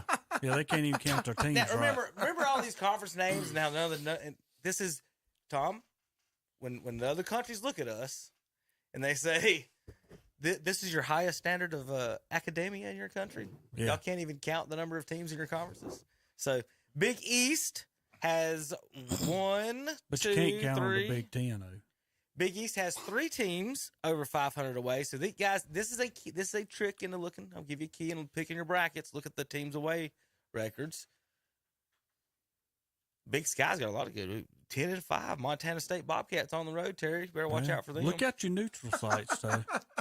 State was 4-2 on neutral sites. They don't show neutral. You have to do the math on every team. I'm not looking at State that. was 4-2 at a neutral site. Purdue And Northwestern, the only two teams in the Big Ten with winning records on the road. Ohio State was 1-10 on the road. Look, man, and I told Anna, I showed Anna when they beat Michigan State, and I said I followed them. I would listen to the games if they'd lose every close game, and I showed Anna. I says, "See, Ohio State started winning," and she goes, "Oh, they're 13th in the country." I'm like, "No, they're 13th in the Big Ten out of 14 teams. You know, if you're 13th in the Big Ten, yeah, grammatically, you're not very good. That's not grammatically sound at all. Wow. You're not Coach, very good. Coach, when we go over your resume, nowhere did it said you should be outside the top 10 in our They got a puncher's chance against Purdue today, but Terry, you're probably right. They've already plus they had to play 2 extra games. Yeah, they had to play 2 extra games, and it does make a difference. I saw State. Yeah. That's like the other night when State was playing Clemson. It was 45-42. Clemson up by 3, and then you blink your eye, and Clemson's up by 20-something. Yeah, I mean that's how quick that went. And then you say, I mean, to me, I think the day layoff that you get or the games in between, like if you go from Thursday to Saturday, you get a day layoff to rest a little bit. I think that playing back-to-back hurts State because of the style they play. It's full court press the whole game. It's full court press defense the whole game, offense, everything. State's 100% on the court going at it for, they ain't no zone. Now, we did go to a zone against Clemson at the end of the game, but we was already down by 20. How about the what if they did back up the schedule a half a week or a week, whatever they had to do to extend the ACC tournament to where you get a day off in between games? Would you be in favor of something like that? Because it's not, again, NBA guys get paid millions and lose their minds if they have to play 2 games 2 days in a row. I mean, if you don't think and you're it making matters, these kids play 3-4 days in a row in an ACC tournament. Look at the ACC tournament. Who was your final 4 teams? 1, 2, 3, and 4. Yeah. I mean, and then you got 2 against 4 today, but the day before today, the championship, you had 1, 2, 3, and 4. You had opportunities for other teams to make it, but nobody made it. And it's happened. Other teams have made it all the way to the championship, but it's tough playing that type of ball, and then all of a sudden you're having to play back to back to back to back. Yeah. And you got to be at 100%. That's not good. That's not easy. All right. So right now, Purdue, Houston's the number 1 seeds in the East and the West. Kansas, Alabama, Midwest, and South. Duke at a 5 seed. Let's see if any other local schools or anything. If they win ACC, they'll jump up again because they got Virginia at a 4. So win the ACC and get a 4 seed. Yeah. State at 11. Yeah, we're playing Mississippi State with the Bulldogs. UNC Asheville at 15. Terry, they get the respect of even playing in a game. Y'all don't. Mississippi State's ranked like 5th or 6th defensive wise in the country. But then Alabama beat them like a dog yesterday. I don't see any other. I don't know any other teams to point out. All right, guys. Any other comments or anything else on our NCAA? I think you might be surprised. I don't think the Big Ten's going to get 9. I think it's going to be 7 or 8. I'm not sold on Rutgers getting in. I'm not sold. I believe it was Penn State down there with them. I'm not sold on those teams getting in. So let's see what they actually decide. I think the ACC would get an extra. I think Carolina does have a good chance of getting in, even though. So you're going to take Carolina over Clemson? No, I would say that Carolina and Clemson should get in. Carolina's your next one to get in. They above Clemson. If Carolina and Clemson get in, I'd say Clemson's 24-6, and it says they played their way out. What are they talking about? They're not 24-6. ACC. 14-6 in the conference. 23-10. Yeah, 23. State got. That's your 10 losses. You get in with. You get it 20-10 is the number. In the ACC. I would definitely. You got 3rd place in the ACC, and you're not in. I think no. They're just saying that. I think that they'll get in. They have to. They have to. Real quick, I do. I'm sitting here watching this stuff online. Like again, I see a lot of this stuff on Twitter, and I do have something to say to some of the Tar Heel fans, Zach, out there, and wanting Hubert Davis fired. What is wrong with these people? They're stupid. I'm gonna put it to you as blatantly as I can put it. I think his his freshman year of being a coach, I think he did all he could above and beyond. And then when you turned around this year and you had all the transfers coming in, you could return 4 of your 5 starters, and then everybody's like, you're 11 deep. There's no way y'all can lose. You know what? I think it become hard for him to coach those guys, of getting enough playing time. I mean, how many times have you seen Trimble? One time I watched Carolina play, and Trimble's in the game a lot. Next time I watch Carolina play, and Trimble hardly ever gets to play. Well, Terry, that's what I was about to say. You said 11 deep. I looked at the box score last night. They only played 7. That's what I'm saying. Hubert Davis does not like. I remember last year when he didn't have that many good players. Ran 6, didn't he? He only ran like 5 or 6 players. They were better. Yeah, and that's the old school way to do it, though. But now I'm gonna be honest. What's going to happen at the end of this year? You got to watch Trimble. You're going to have to watch Washington. They're going to have to do everything in their world to keep those guys, or you're going to lose them. Kessler a few years back left Carolina to go to Auburn. And don't get me wrong, I'm glad that when Carolina played Auburn, they beat them. I was proud for that. Like, go ahead and transfer. We beat you anyway. Like Bates left State to go to Butler, and then what State do? Went and played them and beat them. That's what I like. Yeah. You could transfer, go somewhere else, but you would have been better off here. Well, I just think that to have the whatever. To have the expectations, obviously, that you wanted to win the championship, and that's what you want to do, and now you're on the brink of not making the NCAA tournament. Well, things happen, and when I look at the roster and I see 7 people playing, that tells me the other guys didn't step up, or something didn't happen. Well, are you telling me? Let's before we go into this, almost every single person that wants Hubert Davis fired cannot dribble a basketball. Probably he cannot not. shoot a free throw. So shut up and quit. Why? This is the dumbest thing I've ever heard. Hubert Davis played for Dean Smith, coached under Roy Williams, played in the NBA, played in Olympic trials or whatever it was. He's been he's one of the best shooters the Carolina's ever had. He can teach shooting. He's a good family man. There's nothing wrong with him and you guys are mad. Baycock's hurt. You don't have your 6'10" Dirk Nowitzki out there shooting. How many points did he average a game last year? 15? So you got that out there, and you have nobody out there. And now you want a guy fired after 20 wins in the NCAA doing what they're doing to the ACC, Terry. Fired. After beating Coach K and knocking him off twice last year. Fired, NCAA. It's the dumbest thing I've ever heard in my life, and it's to the point of so disrespectful, like who these people think they are. Kevin, to want someone you're fired. expecting fans to be rational. It's insane. Go to any high school sporting event, and you'll see how stupid my fans feelings are so hurt that we didn't make the tournament. We should fire you. I know it's stupid. Y'all beat Coach K and sent him home twice last year. You talking about career? Literally ended Coach K's career. Literally. But now Not think of this on the figuratively, backside. ended his career. If you don't think it hasn't already happened, St. John's fired their coach yesterday. They're looking to go get Rick Pitino. Georgia Tech fired their coach yesterday. I think it was South Florida fired their coach yesterday. So that's already started. Georgetown. Georgetown got rid of Patrick Ewing. I mean, you start naming, it's already Dean people Smith are wins gone. 8-9, 15-6, 12-12, 15-9, 16-11. Every single one of you that wants Hubert Davis fired, you're a fraud Tar Heel fan, and say anything about Dean Smith or any of the other ones that you used to watch in the good old days, you're a flat out liar. Again, 1961, 8-9. Dean Smith was hung in effigy, Tom.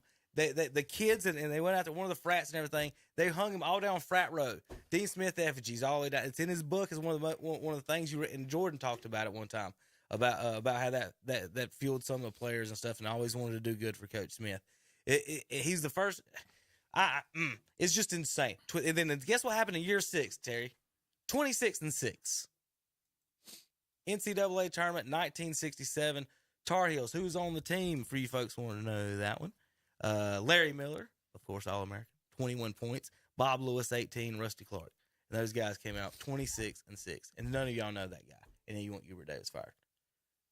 Come on. People are idiots. It is. People are idiots. Come on. Do I need to pull up Coach K's? Even though you can't spell his name. Anybody, He didn't win for like first when y'all 5 years, lost to Duke, people go crazy. That's just the bottom line.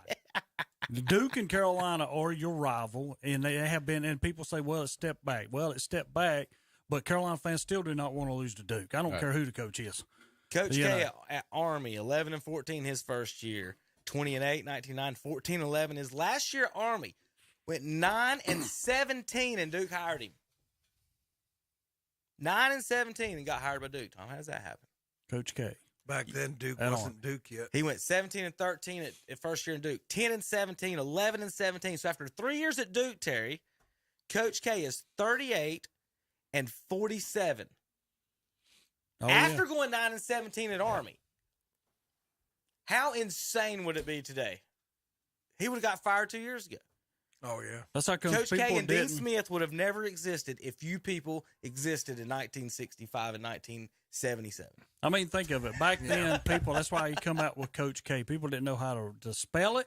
They didn't know how to say his name. I mean, you know, when he took over. I still don't know how to say his name. I just know you can't spell his name without the word cry. No, he does cry. It starts out K-R-Y. Is it Khrushchevsky or Shashevsky? Which one is it? Shashevsky. Well, I want to But mention, I've heard people say Khrushchevsky. No, it's pronounced Shashevsky. That's what I thought. I want to mention one more thing. But it's spelled Krzyzewski. NCAA. Sorry. But the forgotten four teams in college basketball, since the NCAA tournament started in 1939, these teams have never made the tournament field. St. Francis of New York, which opened in 1847. The Citadel opened in 1842. William and Mary opened in 1906. And who's the other team? Army. But you know what? Army did make the field at one time and rejected it. Bobby Knight said, no, we do not want to go there because UCLA was in that field and they figured they would win it. So they chose the NIT. And who'd they get beat by? The Fighting Irish and Notre Dame in the first round. And who was their point guard at that time? Polish. Mike Krzyzewski. Well, I think you might want to double check your William and Mary date because I believe that William and Mary is one of the oldest colleges in the United States, Terry. That goes all the way back to colonial days. Where'd you get that date? 1906? That's what it showed me. Oh. That's what it showed. That's all I can say. I have to double check you on that. Okay. So fact checkers. So this week, real quick, I hope it is older. That even makes it even more fantastic. It's significantly older. So I'll go to some more some fun. I got some fun tweets and notes in basketball. We'll go across some of this real quick while we're sitting here. Real quick, George Carl, as far as the Tar Heels go, replied to Paolo Banchero the other day. After Tar Heels get beat, Paolo come out and said something about Tar Heels getting beat, of course, and he was the one that got beat last year. Coach K and George Carl snapped back at Paolo like, what are you talking about? Yeah, remember he was the one that was in the tournament when they spoke to him after the game. Said, "Oh, we got what we wanted now, Carolina." yeah, remember? I'll never forget that. Trying to find the exact the quote here that Carl came back with. Of course, William and Mary opened in 1693. There you go. Wow, that even makes my thing even better. And when I knew, because I was like, Thomas Jefferson attended William and Mary, and I want to say he was born before 1906. So.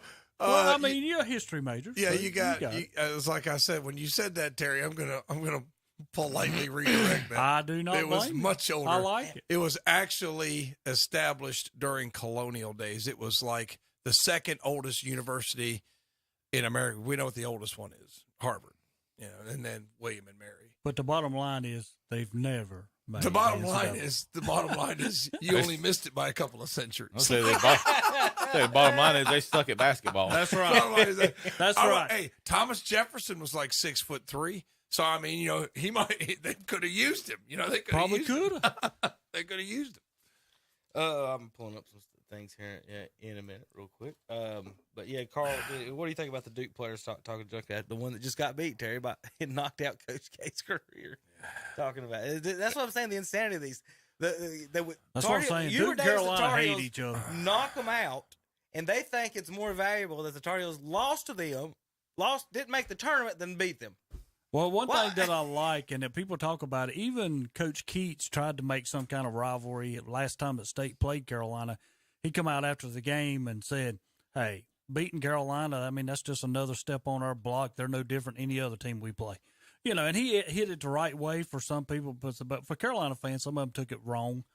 Like, okay, we'll show you next time, and they might, because, you know, we will get to play again. But, you know, it's not the rivalry that State and Carolina had back in the 70s and 80s. Jeez. All right. I'm trying my best to find that quote. But anyway, let's see. A couple other things I wanted to get to real quick before we got to get to break. This is as we go to break. This is going to be the most dramatic race you've ever seen. And it happened in Chapel Hill. And for the folks on the radio, it's going to be hard to it's not going to be hard to describe, but we're going to describe what's going on. But so I don't know, a Duke Blue Devil out front. Is that what that is? Sir? Oh, I don't know. Look, it's in dark blue. So what we're watching, folks. I'm going to try to get some audio on this. The rest of them not even moving. All right, Zach, hit computer.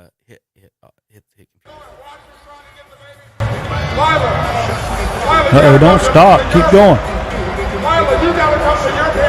So Lila, this is a baby race at North Carolina, Tom, and the winner wins $500. Oh man! Look how close that one is. And Lila is about 6 inches from the finish line. There's 5 babies racing about from the 3-point line to half court, and folks, Lila is very close. And you can hear the now. He just said, "Lila, for Pete's sakes, touch the line." All she's got to do, folks, is reach out and touch it. Coming from behind. Number 2 sits down. So you got 2 babies. So out of the gates, number 2 is out to the finish line. Number 1 is crossed lanes into lane 3. Here comes number 1. He's 3 baby lengths away from the finish line, and he sits down. Now, babies in lane 3 and lane 5 and 4 have not got out of the stalls. Baby in lane 1 has moved to 3, and he's dancing 3 feet from the line. Baby 2 is 6 inches from the line. Lila does not want to listen, Terry. She's 6 inches from the line and she won't come. Now, all of a sudden, out of your screen, here comes baby number 5. No, baby 5 is about 6 feet away, and baby 1 is turned around and went the other way. Smith. But Lila's still at the... Lila's turned around. Lila's turned around. She's on her way back. She was an inch away from $500. Wait a minute. And she turned around back. And here comes lane 5. 2 minutes later, Tom, lane 5 with the victory. Oh, wow. Wow.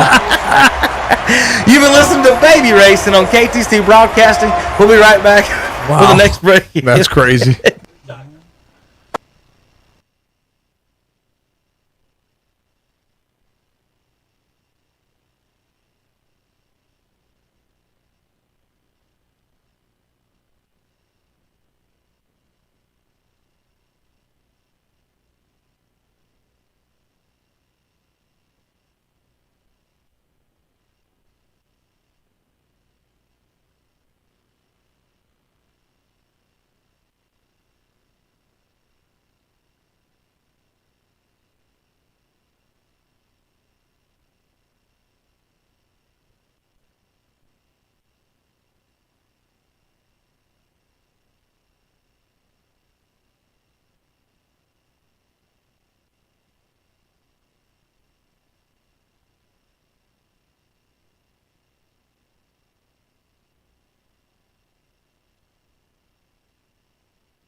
appreciation, world civilization, and principles of management.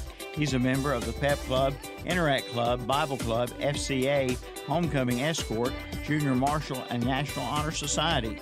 Will is a member of the First United Methodist Church in Cherryville and serves as an acolyte and crucifer. His community activities include being a volunteer for the One Body, One Mission School Supply Drive, volunteer for St. John's Lutheran Church Food Pantry Ministry, and a volunteer for the City of Cherryville Main Street Beautification. After graduation, Will plans to attend college and major in construction management. The McDonald's KTC Broadcasting WhatsUpShopper.com Scholar Athlete Award is to recognize a student not only for accomplishments in athletics, but also for overall accomplishments in the classroom and for overall school and community citizenship. Join us for our live Sunday morning church services at 9:30 a.m. on WCSL. It's a live church service from Anthony Grove Baptist Church in Krause. And at 11 a.m. on WCSL, it's a live church service from First Baptist Church in Cherryville. And at 11 a.m. on WHS, it's a live church service of the Calvary Baptist Church in Shelby. Thanks for help bringing the economy back, one local purchase at a time. Kind of uplifts you and you feel better. It's the greatest comeback of all time. Shop local with WhatsUpShopper.com, Carolina Country, and The Boss. And we're back on Saturday Morning Sports Talk with Kevin and the gang. As always, we want to remind our listeners about 704-487-7877. Shelby Heating and Air for all your heating and air needs. Y'all aren't on. You can check them out online as well, shelbyheating.com. That number, 704-487-7877. Shelby Heating and Air for North Carolina in March when it's going to be winter, spring, fall, summer in the same week. You better call Shelby Heating and Air. You're going to need them. Plus, if you're getting that air conditioner turned back on, you better get it checked out. Make sure everything's running all right so it doesn't break down on you when it starts to get hot in April and May. So give them a call, 704-487-7877, Shelby Heating and Air. Kevin. Not sure how the NFL Combine does their measurements here, guys, but if I told you the Zach Kuntz here from Old Dominion measured at 6'7", how tall do you think Darnell Washington from Georgia measured? So the guy on the left is 6'7", according to the NFL Combine. He's a defensive lineman, I would assume. Tight end. Both. Well, the other guy got to be 6'9" or 6'10". That's a big kid. But both of them are, but that one kid's humongous. The Georgia tight end Darnell Washington is listed at 6'6" and a half an inch shorter than Zach Kuntz. Yeah, Kuntz is probably about 6'5". One of them is definitely not listed as correct. Washington is just, again, to look at an eye level, he's 3 inches, his eyes are at least 3 inches higher than Kuntz's, or two. I mean, so, I don't know what to trust there at the NFL Combine on some of this. All right, welcome back to the NBA. Now we've got some other stuff. You talk a little NBA action. I want to show you, Tom, the definition. Let's watch some leadership here. All right, so for you fans at home, I messed up on the things watching for the fans at home. Gotta make that way smaller. Tom, I'm going to show you Draymond Green here, showing leadership in the NBA. Here we go. So Draymond, this is Jordan Poole with the basketball. He's dribbling right, gets fouled. Ref don't call it. Picks up the ball. Draymond cuts to the middle. Now, at this point, Tom, what would you do if you're Jordan Poole? I guess I'd pass it to Draymond right there. He looks like he's got an open 13-foot shot, right? No, he's coming across. He's going to get in front of the guy. So, anyway. You think he's going to come across and get in front of him, bounce pass to him? Is that what they're going to do? So Jordan Poole, go a little bit further, doesn't throw it to you're going to throw it to Draymond? You should have. Well, Klay Thompson standing beside you. You still should have gave Draymond. Is that Curry wide open over there? Yeah. Curry's closest to us. That's Klay Thompson at the top. The defense could probably rotate over there. So Jordan Poole decides, I'm going to kick it back out. As a guard, if I get trapped and lost, Terry, on the three-point side, kicking it back out the top of the key and resetting the offense is not a bad play here. And then at this point in time, Poole should come and cut behind him to come through and get open to the other have you side. seen this play, Terry? Keep going. You know what Draymond does here? Keep on going. Watch him. See there? I don't blame him. That's leadership. No, that's not leadership. That's telling the guy, man, here you go again, messing up. Remember, Draymond punched this kid, knocked him out. So what happens is, for the people on the radio, Poole throws it back to Clay to set up the offense. Draymond gets mad and turns around. I don't call it pouting or whatever, but turns his back on the ball. But while he's turning his back on the ball, Klay Thompson's throwing him in the pass. Klay Thompson ain't throwing him the pass. He's throwing that pass to Curry. No, he's not. Terry, that's to Draymond. Look at Curry. He's just standing there. Right, that's not to Curry. Curry, what are you doing? You're going to call out Steph Curry on this play? Yes. That's not to Steph Curry. Of all the ridiculous things you have said Curry, over the years, go that to may the be ball. the most. That is the stupidest thing you've ever Curry, said. Draymond's pouting. Go get the ball. Terry, Curry, go for to the ball. you to say the stupidest thing you ever said, that is something. He is not throwing that ball to Curry, Steph go Curry. to the ball.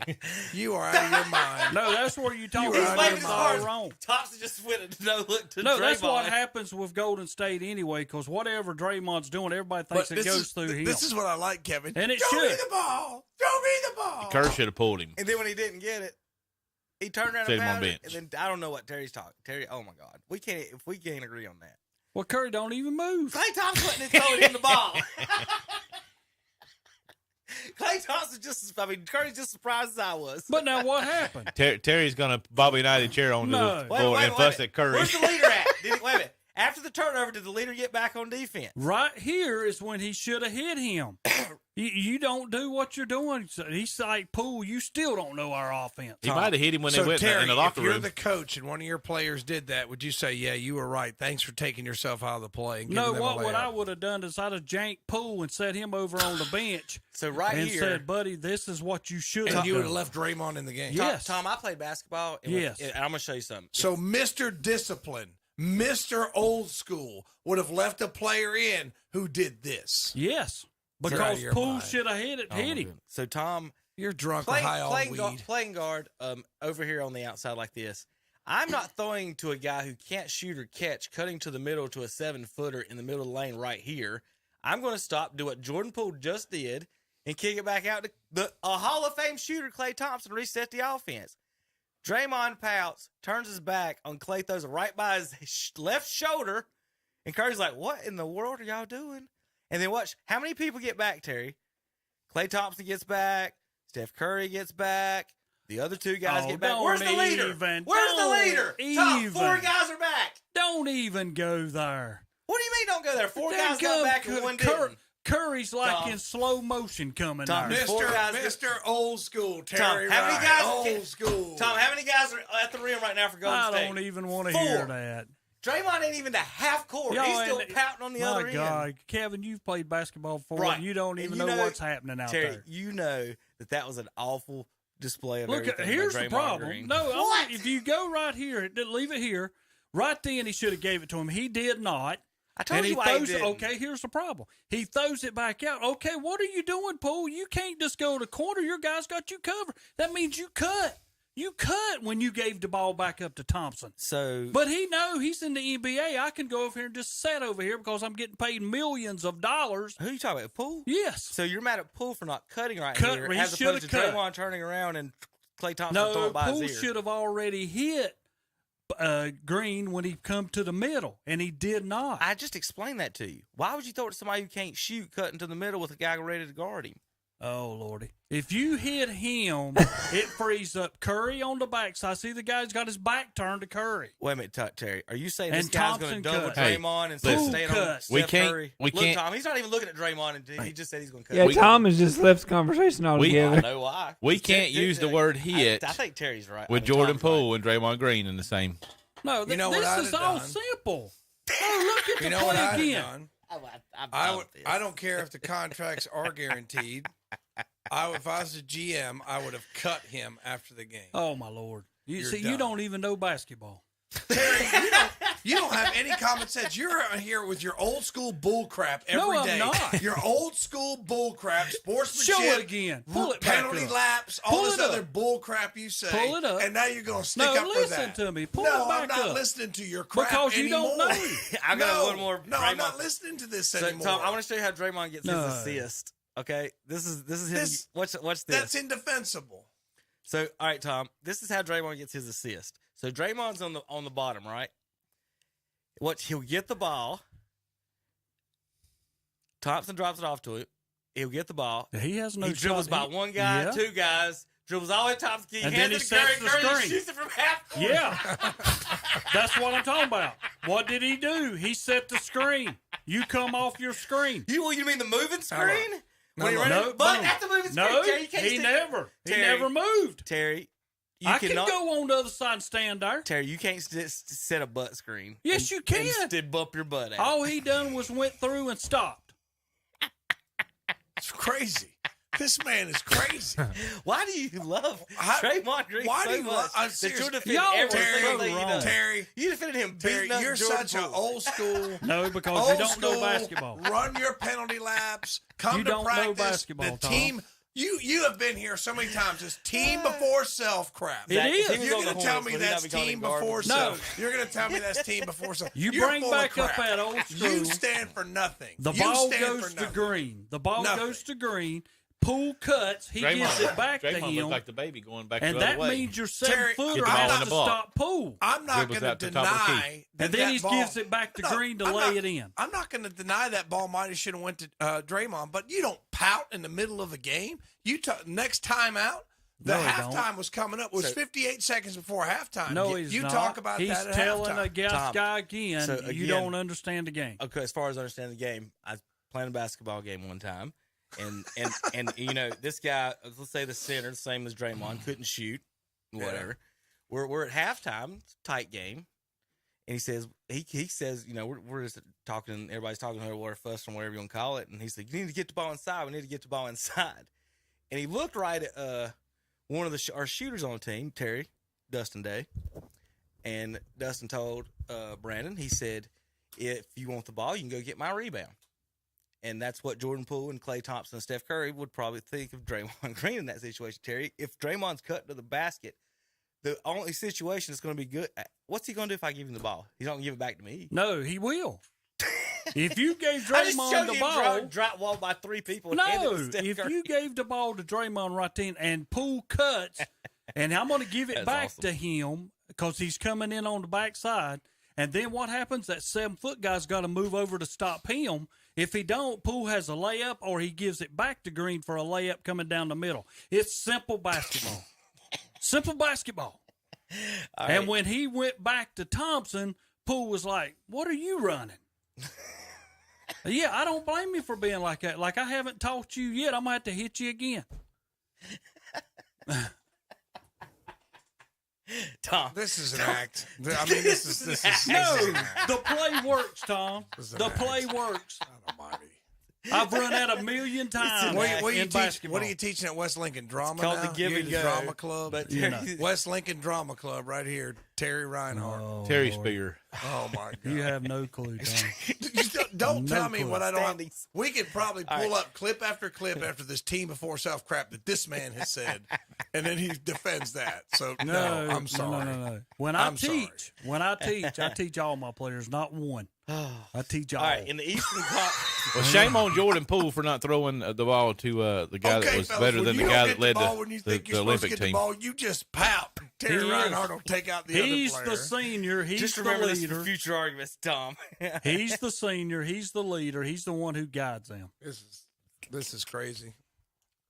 There's a haze. Golden State would have 6 championships if they got rid of him and kept Durant. Oh, I Jordan know. Poole don't have a shot. If Kevin Durant didn't have a shot, Jordan Poole don't have a shot. Durant's the one decided to leave on his Durant's own. hurt again, by the way. Yeah. Like I told y'all a few weeks Yep. back, he's always hurt. You didn't listen to me. Yeah, he's already Done for the- wasted Phoenix. Done for the regular season. Yeah, He's always hurt. I told He got y'all hurt. He he's got hurt in always warm-ups. That's the reason I'm talking about when you start talking about Hall of Fame. I mean, you know, this him not playing is hurting him. I mean, he's going to make it. Yeah, they're going to make What are him you talking in. about? Wait, Oh, Terry. they're going to let him in. Yeah, he'll get- Terry's 4th all-time leading scorer. Nah, he's still terrible. God almighty. He left Golden After State a while, to you go just have hunt. to- No. After a while, No. this man. I'm sorry, Tom, America. This Did man- he not sorry. leave Golden State to go get his own stuff? Yeah. Then he I'm brought so everybody sorry. with him. Harden, Irvin, that didn't work. Worst trades ever in the NBA history for them 3 guys. And it was Draymond's fault because Draymond didn't want him. No, Durant went there and said, I got to have help. I got to have help. So you're making fun of Durant for crying, but when your guy cries, you're going to defend him. Well, my guy's trying to teach a guy how to play basketball.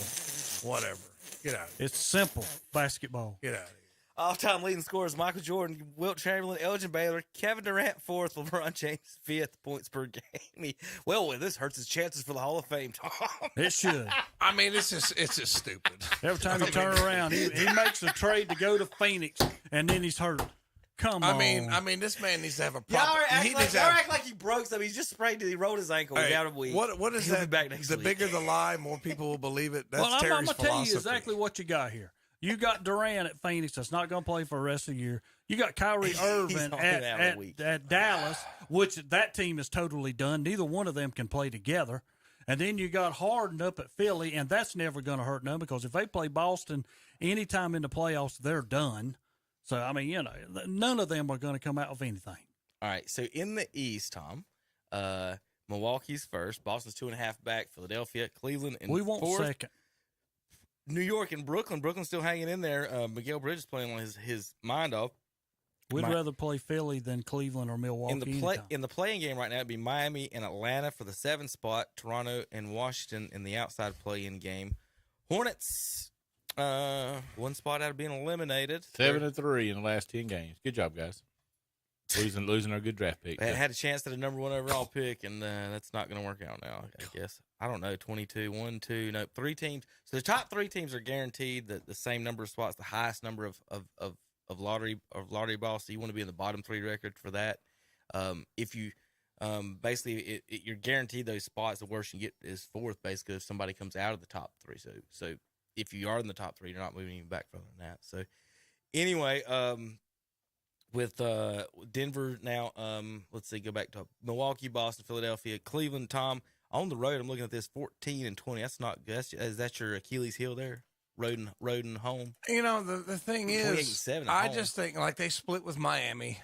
They won 1, lost 1, but I just think they're just not consistent enough against the big boys. They go up against the big boy. They go up against Boston. You can beat Boston. Yeah, I mean they've gone up against some of the big boys and they haven't done as well. They've done better against like when they play Detroit, they slaughter them like they should. But when they've played some of the stronger teams, they've struggled. That's why I think that's where they are where they are. They're 4th, right? I mean, I don't see them beating any of the top 3 over a 7-game series. You see what I mean? I just don't see them doing that. Maybe I'm Does wrong. Cleveland want to be 4th or 5th? You definitely want to be 4th because you get to play at home.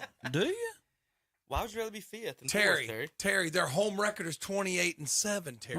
Okay, I'm just saying. But when you're 4th, you got to go through Milwaukee to get to either Boston or Philly. Terry, if you're 5th, you got to do the same thing, buddy. You either got to beat Boston or Philly, then Milwaukee. No, I don't know what you're saying because you're saying, do you want to be 4th or 5th? Whether you're 4th or 5th, you got to play the first round. You're number 1 in the second round. We'd assume that Milwaukee is anybody in that bottom 4. Miami maybe, but is anybody in that bottom 4 beating Milwaukee in a 7-game series? Miami's the only one. Yeah, like if Jimmy Butler has a great series, I think they can beat him. So you're probably not going to play Kevin anybody Love's playing decent for him. I think he had 8 points the other night. He's coming off the bench. He ain't a major player right now. He's filling in. Zach, when out of they the need. East, who you got? Milwaukee. Giannis in the game. They're playing good. I think they just laid back for the year and turned it on. I just always think Philadelphia is somehow going to rise to the top. I won't throw Boston out either. Boston's got a good team. Tom, I'll never believe in James Harden. Nope. I believe everybody wants to blame Westbrook for that OKC. I think it was Harden's fault a lot in that finals. Again, you had Harden and Westbrook both shoot more than Kevin Durant did in the finals against LeBron in their very first finals. And then everything is Harden shoot. We talk about this all the time. Shoot first point guards. He can get 10 assists all he wants if he's still shooting more than anybody else on the floor. You like him? You like Embiid. I think you've seen him in person. I think that's impressive. I do like Embiid. I have seen him in person a couple times. Boston got too much to throw at him. Yeah, I don't know. I think that if Horford, Williams, we can just keep throwing guys at him, and that's all Philadelphia's got. It's him. He's got to do it all, but he's not going to be fresh because you got to stay in the whole game. Yeah, I mean, I don't know. I guess that maybe I need to watch a little bit more. I've seen Milwaukee a few times, but I just like I like Embiid. I know y'all throw Harden under the bus a little bit, but I think come playoff time, I think they're going to be a tough out. I mean, it's hard. Those top 3 teams in the East, though, it's hard for me. I mean, I don't think you can really say this team's definitely going to come out of the East. It's always those 3 every year. Yeah. For the last 3 years. It's been those 3, maybe 4 years. And then, we've talked about, Cleveland. Donovan Mitchell might go out there and have a 50-point game. That's what I said. They got a puncher's chance and you've got knocking Mobley, somebody. and you've got Jared Allen. I mean, and, you got LeVert coming off the bench a little bit. He's, Garland. You've got some – I mean, you've got a nice little team in Cleveland, but that's what they are. They're a nice little team. They're going to make the playoffs. If you had another big guy I don't know what it is. I mean, I just don't think they could – they can really knock off one of the big 3 in a 7-game series. Now, if it was like maybe 3, you might have a chance, but not 7. No. Maybe I'm wrong. We'll see. And who stays healthy too, right? I mean, you got to stay healthy, and I mean that's big moving down the stretch because you lose one of your big pieces, if Embiid goes down, remember when he busted his eye socket or something last year. And he hurt his finger too. Yeah, Same. So if one of your big pieces goes down, that's a game changer. And they had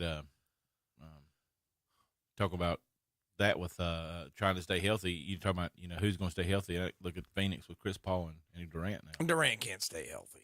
I mean, he's a great player. He has had a hard time staying healthy in recent years. So,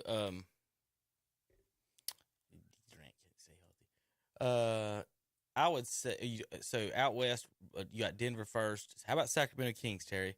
Quietly, with the biggest mistake, one of the biggest mistakes the Hornets made. They had a chance to go after Devonta Sabonis. They did not, and now the Sacramento Kings are second in the West. The Hornets are second worst in the East. Just think of that. We could have had him. Sacramento Kings. Yep. If you just tell half the people in America, Sacramento's second. And Memphis. And Denver first. Yeah. I can see Denver, because they got Jokic. They do have Jokic. But my God, Sacramento, they'd be like, well, who plays on that team? Well, I bet the people who are listening to us don't know who plays on that team. And I'll tell you, again, DeMonte Michael Sabonis, Porter Jr. still plays for them, don't he? De'Aaron Fox leads the team in points, 25 a game and 6 assists. Now, Sabonis, I keep talking about him why I wanted Hornets to get him. Listen to the stat line, guys. 19 points, 12 rebounds, 7 assists. Mm-hmm. He is a poor man's Jokic. He's a power forward. He might be poor man's Dirk right at this point. I don't know. But Harrison Barnes is 4th on the team or 3rd on the team, scoring both 15 points a game. We could probably have him too. Yeah, there was a chance to make a trade for him. Sorry about that. Malik Monk, we had him on the team. He's averaging 13 points a game for them. So, De'Aaron Fox, DeMonte Sabonis. All they did was add Sabonis, and they're second in the West right now. Like I said, unbelievable. Memphis is tied with them in second in the West. Phoenix 4th, and L.A. Clippers 5th. That would be a heck of a matchup to watch on TV. The Clippers dropping since they got Westbrook. 4-6 in the last 10. Lakers are moving up since LeBron's been sitting. Yeah, I know they have. That's funny. 7-3. They added some good pieces though. That they didn't talk a lot about some of those trade pieces they got. They got some decent pieces in it, the moves that they made. I've always wondered why a team just don't. I don't know, just up and trade like someone like LeBron or someone like, instead of trying to trade for 17 pieces. Why would I trade LeBron to get everything in the world for him? You know what I mean? As opposed, they've got to think about Anthony Davis saying, Pelicans are at 10. They're a little dangerous. Minnesota, every one of these teams got like a shooter's chance in the West. 2 good players on every team, and the West is pretty exciting. And Terry, you've been saying all year there's only a few games separating teams. The 13th seed is 15 out, and the 5th seed is 11.5 out. So 3.5 games between the 5 seed and the 15 seed in the West. And let's see, 50, 68, about 14 games left to go. I mean, you can go 15-4. You could. You went to go 10-4, 11-4. And you think of who's outside. I mean, especially Portland with Damian Lillard, and then they're sitting almost down at the very bottom. Wasn't Utah in first earlier this year? Yeah, well, Utah was I up was getting there. ready to say they have really Weren't they in fallen first, fast. like the first 2 months of the season or month of the season? Lillard came out this week pretty much and said if we don't make the playoffs, he's probably going to be. Want to go? Yeah. I don't blame him. Well, the big argument, of course, has been the MVP, Jokic and everybody, and then of course, everybody arguing about Barkley come out. Asked Shaq last night who was the MVP, and he said, I'm going with Embiid. And Barkley said, that's because he's black, isn't it? So, Barkley always puts his thumb on the pulse of everybody. And Shaq just busted and out Shaq laughing. too. He just busted out laughing. They all knew it. Because Barkley he's something. He is something. He He's does not gonna care. There's no filter. Like he's gonna take. Yeah. He's gonna take his honest opinion. Is that? Can you ask on either more? side of the right? Can you it's- ask any more from somebody really? I mean, if you're gonna, he's not gonna lie to you. They asked about Wimbayana, Terry. They were talking about him going to San Antonio. Did you see what he said about that one? He said he ain't gonna have a trouble staying skinny down in San Antonio. I like him to listen to him talk, and I like Beverly listening to him talk because both of them going to be honest, I'm not that straight big a to fan the point. of Beverly because I do because Beverly tell you like it is. Well, here's too. why I don't like it, maybe because he wasn't good enough to tell you like it is. That's Who, like Beverly? That's like Kendrick Perkins sitting up there talking. He wasn't good enough to be sitting there talking. You're talking about basketball wise. To be talking like Charles Barkley. Yeah. You're like talent wise. Beverly will tell on the you court. though, if you can't play. Well, that's a lot I of can people in the guard NBA him. will too. Yeah, he'll tell you I can guard him. He's nothing. Did you, Tom? Did you see? As far as anyway, any other real quick out of the West, guys? Where would you guys be leaning real quick on that? Pick who I'm your interested to see. Give me your Western Conference Finals and who you got coming out. I'm going to say if Durant comes back and he stays healthy during the playoffs, Chris Paul, I'm going to say Phoenix and Denver. And I'm going to say Denver beats them. Because I don't have Denver there. I think they always falter on themselves when it gets to the playoffs. And I've got... well, it would be, if it was right now, Phoenix would beat them in the second round. So it'd be Phoenix against either Golden State and Dallas beating Memphis or I got Sacramento. Golden State and Phoenix. I think that if Golden State can get hot, if they bench Draymond and quit playing him, I think they have a chance to. Yeah, if they bench Draymond, they finish last. No, if they bench Draymond, they will be because they have no defenders. Tom, they have no defenders. Yeah, it looked like Draymond was playing good defense in that clip we watched. Klay Thompson used to be known for his defense. Klay Thompson is total offense now. Down there, Curry total offense. Poole total offense. There's no defense coming from none of them guys. I'm at a loss. You want to see some? You see some more leadership from the other night, Tom? This is. Look at this is Steve Draymond elbowing Dylan Brooks in the face. I'm glad the coach is taking. Draymond ain't scared of him. Down 17 points. Draymond's elbowing people in the face. Scared of him. Draymond ain't scared of nobody in the NBA. Leadership. Look, he's not scared of anybody in the NBA.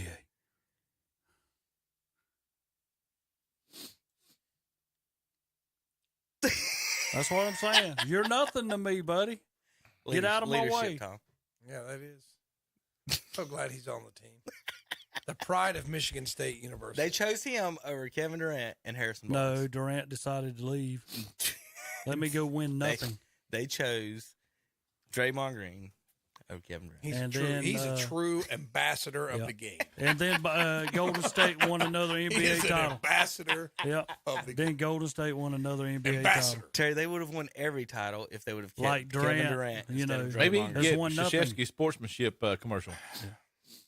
Well, Terry, he's never had every time he's had Steph Curry on his team, Durant has won the championship. You cannot say the same for Draymond Green. He's like, what, 4-11? 4-8. All right, we'll be back in a minute. KTC broadcast. They are there when you need them. We're talking about Shelby Heating and Air, where their customers come first. No matter the weather or the temperature, they'll be there to make sure you're comfortable. Ask about their safety furnace checkup for $99. Plus, ask about their up to $750 in rebates on select products. That's Shelby Heating and Air. Call 704-487-7877. Online at shelbyheating.com. See their page at whatsupshopper.com and like them on Facebook too. They are there when you need them. Yeah. What's up, Doc? That wascally wabbit is back again for the $1,000 Bunny with the Money shopping spree from KTC Broadcasting and WhatsUpShopper.com. Just register at any of our local participating merchants, including Parker Farm Service on Bessie Drive in Kings Mountain, at the Substation 2 South Lafayette Street in Shelby, at Kurt's Premium Outlet in East Ridge on North New Hope Road in Gastonia, at This and That Trading Post in Dallas, at Shelby Hardware South Lafayette Street, Shelby, at Carpet One Interiors on East Ozark Avenue, Gastonia, at Full Throttle Power Sports on Indian Walk in Lowell, at Hojo Power Sports and Equipment on Griggs Street in Shelby, at Classic Volkswagen on East Franklin Boulevard in Gastonia, and at Cummings Furniture on West Dixon Boulevard in Shelby. The drawing will be held on Friday, April 7th, so register to win. You could be this year's winner of the Bunny with the Money. They've done it again. A big new shipment of refrigerators have been unloaded at Hendrick Appliance and Mattress Center in Shelby. It's the biggest selection ever to choose from with final markdowns. Prices have been slashed to move. Bring that tax money in and go home with a new GE, Samsung, Whirlpool, or KitchenAid refrigerator. Plus, they all come with a full 1-year warranty. See Hendrick Appliance and Mattress Center today. 1241 East Dixon Boulevard in Shelby. On the right going down, on the left going up. Like them on Facebook too. For over 60 years, Boyd Tire and Appliance has been serving the Clover and surrounding area with the finest quality of home appliances, televisions, lawn equipment and parts, tires, and more. They feature in-house financing with 90 days same as cash, and they service what they sell. Drop by their showroom at 110 North Main Street in Clover, open 8 a.m. to 5:30 p.m. Monday through Friday, 8 a.m. to 1 p.m. on Saturday. Call 803-222-3231 for Boyd Tire and Appliance and Boyd Lawn and Garden. Online at BoydTireandAppliance.com. Triad Corrugated Metal in Lincoln is this area's headquarters for premium metal roofing and supplies. And now just arrived, square tubing for metal carports and metal buildings. Give them a call at 980-429-2278 for pricing and sizes. And they have a wide variety of colors too. Visit their website at triadcorrugatedmetal.com and like them on Facebook. Triad Corrugated Metal, 108 Industrial Park Road in Lincoln. Now hiring manufacturing positions and CDL drivers. Let Lowe's Home Improvement in Lincoln be a part of your home improvement. House packages, flooring needs, roofing. Stop in at the Pro Desk and let their pros take care of you. Ask about the Lowe's MVP program, plus 12-month with no interest. Need to beautify your home? Check out their huge paint and primer supplies. It's all at Lowe's Home Improvement, 1603 East Main Street, Lincoln. Phone 704-748-9335. We're proud to be working with our local businesses for the greatest comeback of all time. Come together. Shop local on WhatsUpShopper.com, Carolina Country, and The Boss. And we're back on Saturday Morning Sports Talk with Kevin and the gang. 704-487-7877. Shelby Heating and Air. That's right. For all your heating and air needs, for all those weeks in North Carolina where you get all 4 seasons in the same week, call Shelby Heating and Air, 704-487-7877. Check them out online, shelbyheating.com. Kevin. All right, Tom. Once again, the Italians are an embarrassment on the world stage. Why don't you shut up? Almighty. You shut up. World Baseball Classic. Picture from the dugout. They got an espresso machine, Terry. Why is that so awful? It's just an embarrassment. Why do y'all have coffee in the dugout? Is he on the golf tee between his fingers? What are they doing? What are y'all doing? Just sitting over drinking? Because does the Great Britain team got tea over there in the dugout? Who cares what Great Britain has? Great Britain. Why do they get to call themselves great anyway? Who dubbed them great? Who else calls themselves? We don't call ourselves the Great United States. The Antilles. I do. How come they get to call themselves? How come they get to call themselves Great Britain when they're really not all that great anymore? I mean, at one time they were. I call the United States great. I think it is, but you don't put it in the name of the country, Terry. I do.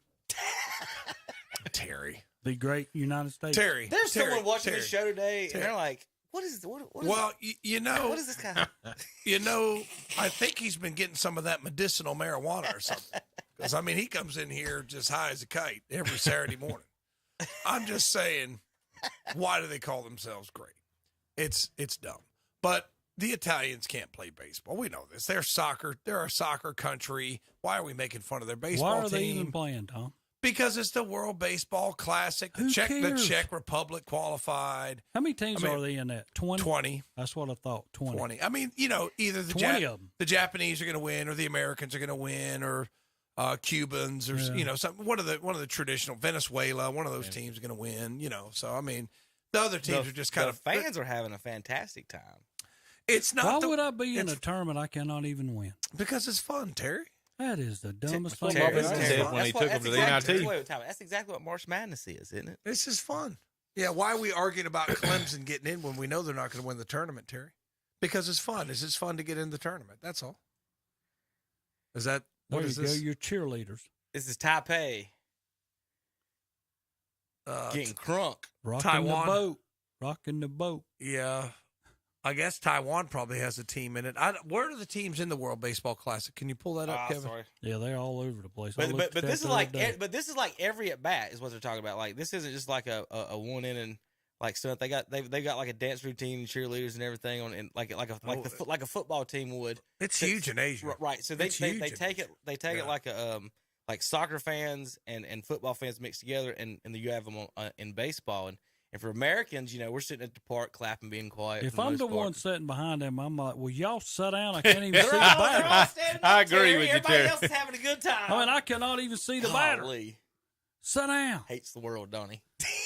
Especially the big mascot. Look at them. Even the ones back there with the mask on are like, will you look move? Look at the guy at bat. What do you want me to do, Coach? I will give Zach's point more a little credit. The cheerleaders I don't mind, but the giant headed mascot in front of me he could do without. Like you go move. Somebody get Sir Purr off the field before he grabs another punt. Best play in NFL history, Sir Purr. Down in a punt in the end zone. All right, I got another video for us. Let's see if I can get this out of Terry. This is a video, and Terry, I feel like I'm picking on you today, and this has just happened to happen this week. This is a video of Kansas City fans. And I don't even know what to say about you guys out here. So a home run to center field is hit with San Diego here. And it goes out here, and you got the water. Watch this guy. Takes the ball out of the kid's glove. He's wearing like a Lycra Speedo suit in a hippie toboggan, and then takes off. Like I'm getting ready to knock him out. Kid had it in his glove, and he just took it out of his glove, Tom, with his hand. Is that proper baseball? Is that in Kansas City? Let's see it again. Yeah, that's why. Kid's got what? Reaches his hand in there. That's the other kid's glove. And he takes it out of his glove. And the kid's like, what? The other kid's like, what? That's an adult. And they're all just staring at each other. What a turd. Sorry, Terry. That's you guys. What a turd. That just happened. That guy was probably from another team. For a ball. That was for the San Diego fan? Yeah. Is that what it is? It's a meaningless game anyway. It's not like that's the, Aaron Judge's 500th home run or something stupid. I mean, it's a meaningless game. If it involves Kansas City, it's a meaningless game. So, all right, Tom, I got a fun one for you. They ask Jackson Smith, what's his name? Njigba.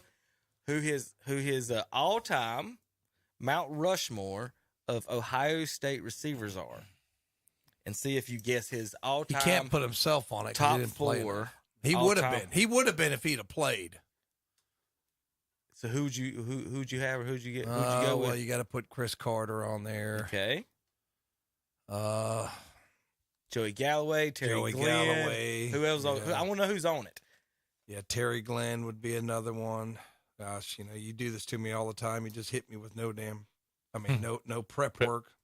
You can't remember who played wide receivers. Terry, could you name me 4 wide receivers who played for NC State? Yeah, I mean, I can. Well, I'm looking at Tom right now because he's struggling with these 4 that played for Ohio State. Yeah, I'm trying to It's tough when it's just thrown on you, Tom. I agree. Yeah, Galloway's pretty good.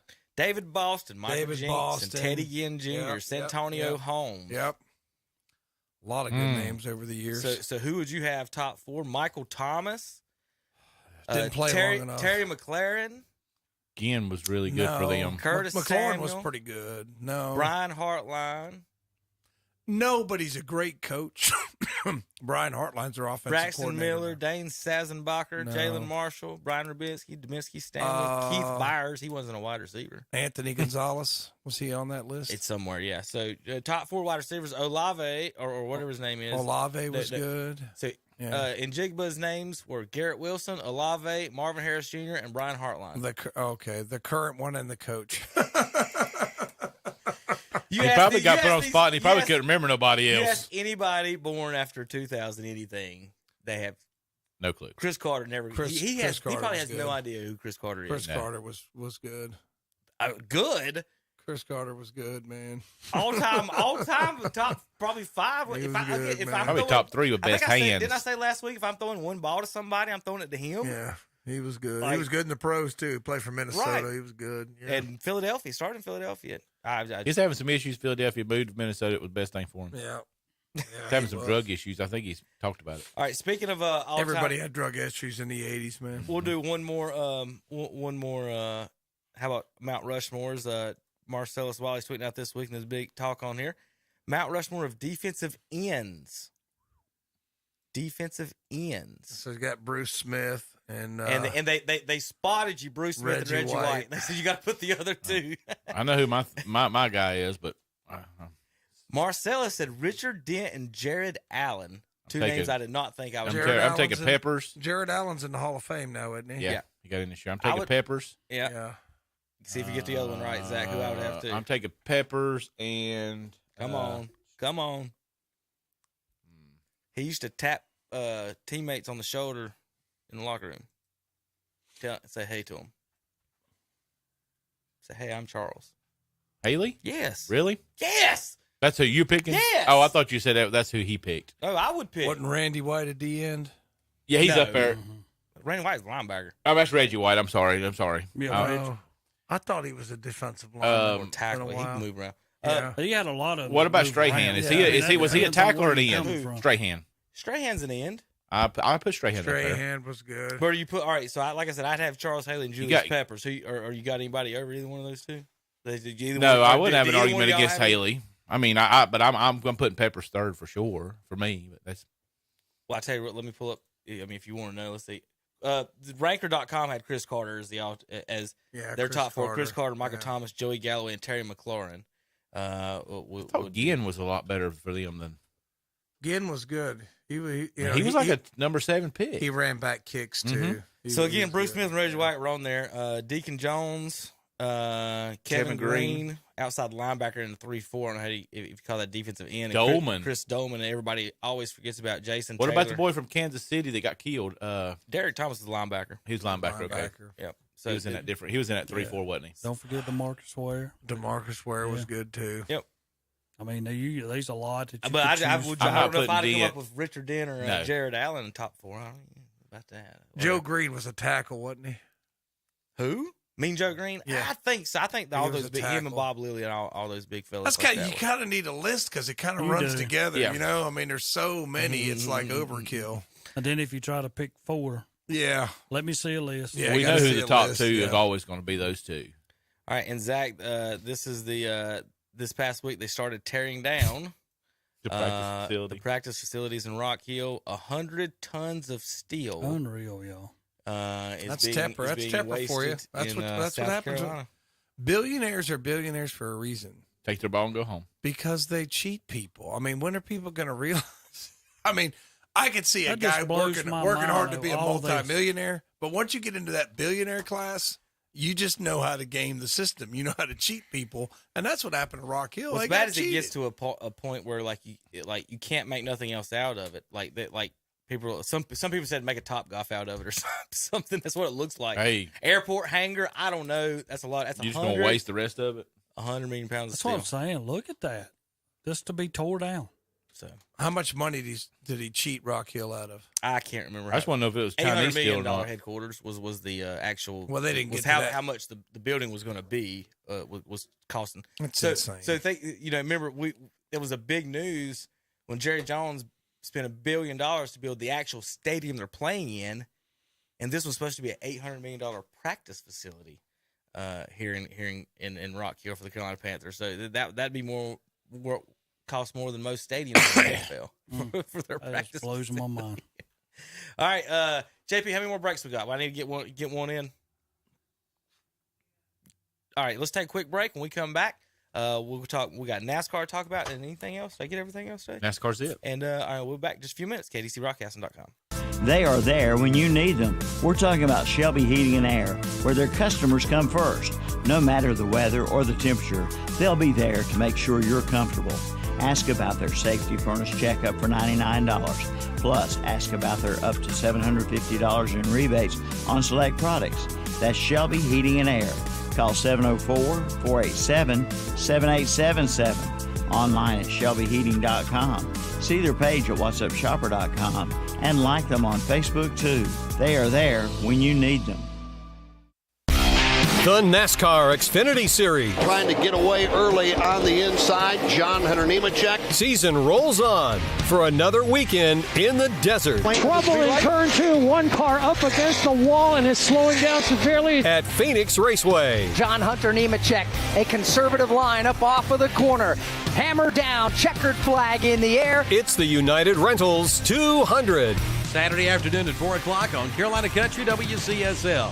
92.9 FM, 1590 AM, and online at kdcbroadcasting.com. With CF Moto, you have the power to conquer more. From rocky creek beds to colossal mud pits to wooded mountainsides, CF Moto high-performance vehicles rip through the toughest terrain with ease.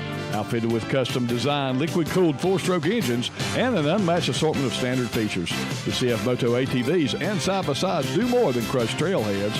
Whether you're looking for the ultimate adrenaline rush or a heavy-duty machine, you can take on anything with CF Moto. Available at Full Throttle Power Sports, 100 Indian Walk in Laurel.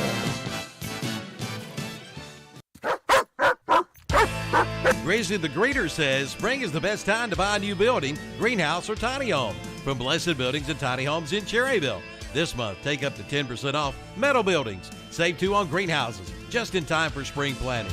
And be sure to take a look at their tiny homes and commercial buildings too. Stop paying rent. Get a tiny home commercial building at Blessed Building and Tiny Homes. Highway 150 East in Cherryville, right across from Ace Hardware. Online at blessedbuildings-tinyhomes.com. Like them on Facebook too. It's tax time, and SR Auto Sales in Shelby brings you their biggest inventory reduction sale ever. That's right, ever. Prices on cars and trucks have been slashed. You too can become one of SR Auto Sales' satisfied customers.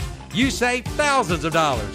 View their inventory at srautosales.com. But better yet, come on by and take a test drive at the lot at 417 South Post Road in Shelby. Give them a call at 704-487-0570 and like them on Facebook too. That's SR Auto Sales in Shelby.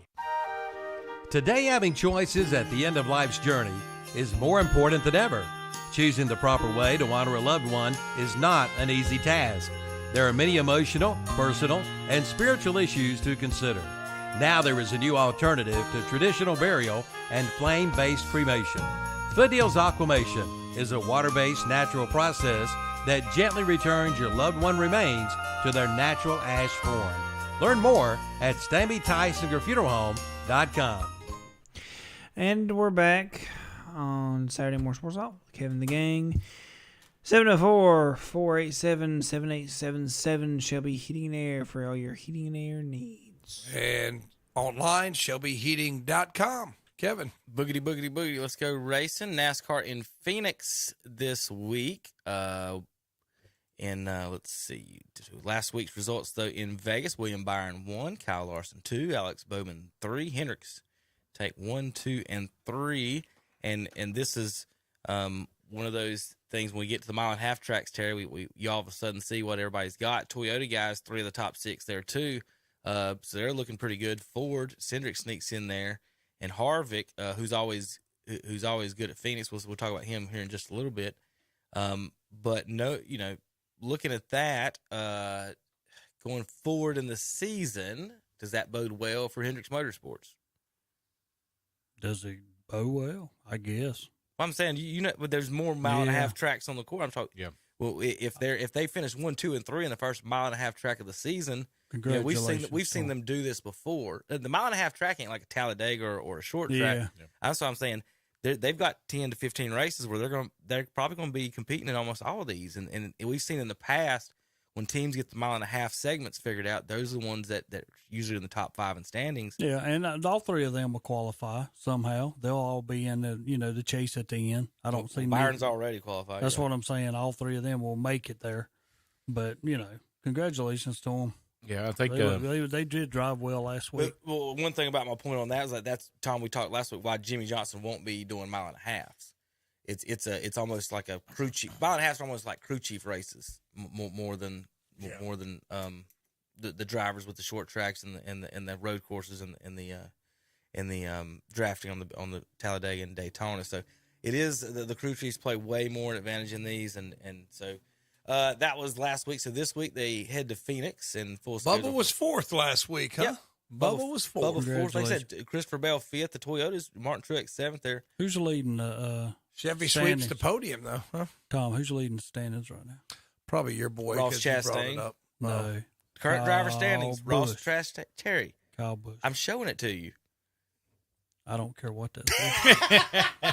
We know you don't care what facts are. That's He has right. alternative facts. Ross Chastain has not won a race. Okay.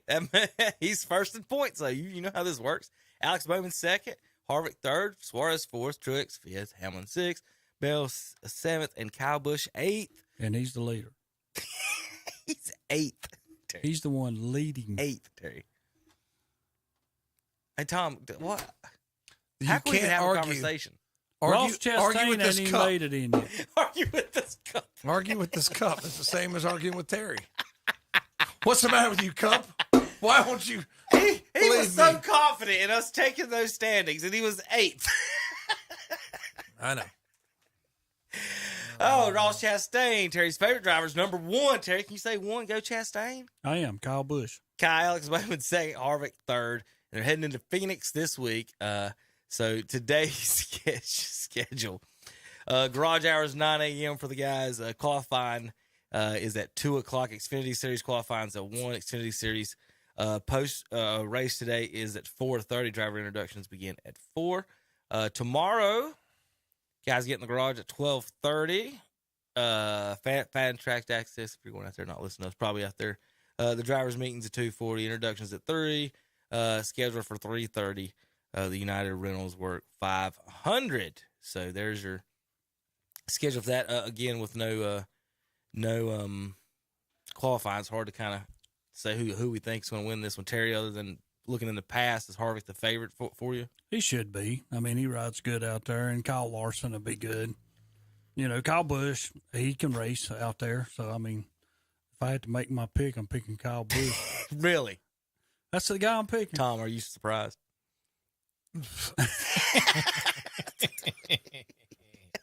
At some point, you have to quit listening. It's I kind of was just wondering, it's kind of like, you know how your wife goes on these rants, and you, after a while, it's just like, this is incoherent rambling, and you just tune it out. Ross Chastain It's kind of never what I do won over anything. here. It's kind of what I do over here. He needed one that slingshotted around the last year. Okay, so speaking of that, did you see what they did? Yeah, did you see what they did this week? It's banned. You cannot do that. Since they banned it, Tom, where he hit the wall originally, they cut out the wall and let him sign it for the Hall of Fame. So they've brought they've brought out the wall. Ooh, boy. Terry, why you're such a So Terry, I'm gonna warn you. This is my warning to you. So there are programs now, right? We can program an AI to watch our show and you could be like, hey, tell me what you think about it, or do this. So you could actually program like AI to watch our show, and program it to watch Terry and listen to whatever Terry says, and then it can rewrite its own words and everything. And I'm pretty sure we can just get any basic program. And Terry, we may be able to replace you with a robot soon, because NASCAR, who's going to win? Cowboys. Who's going to win Super Bowl? Cowboys. Who's going? Let me pick who's my going work of NBA? art. Boston. Let me pick my work of art. We should get a Darth Vader voice to say it. Darth Vader would be I will perfect. say this though, Chase Elliott fans, sorry for your guy. I mean, I wish there's a bunch of road My courses son's right favorite now. racer. I wish there's a bunch of road courses going on right now. Wow, so he wouldn't be winning That's anything. right. That's right.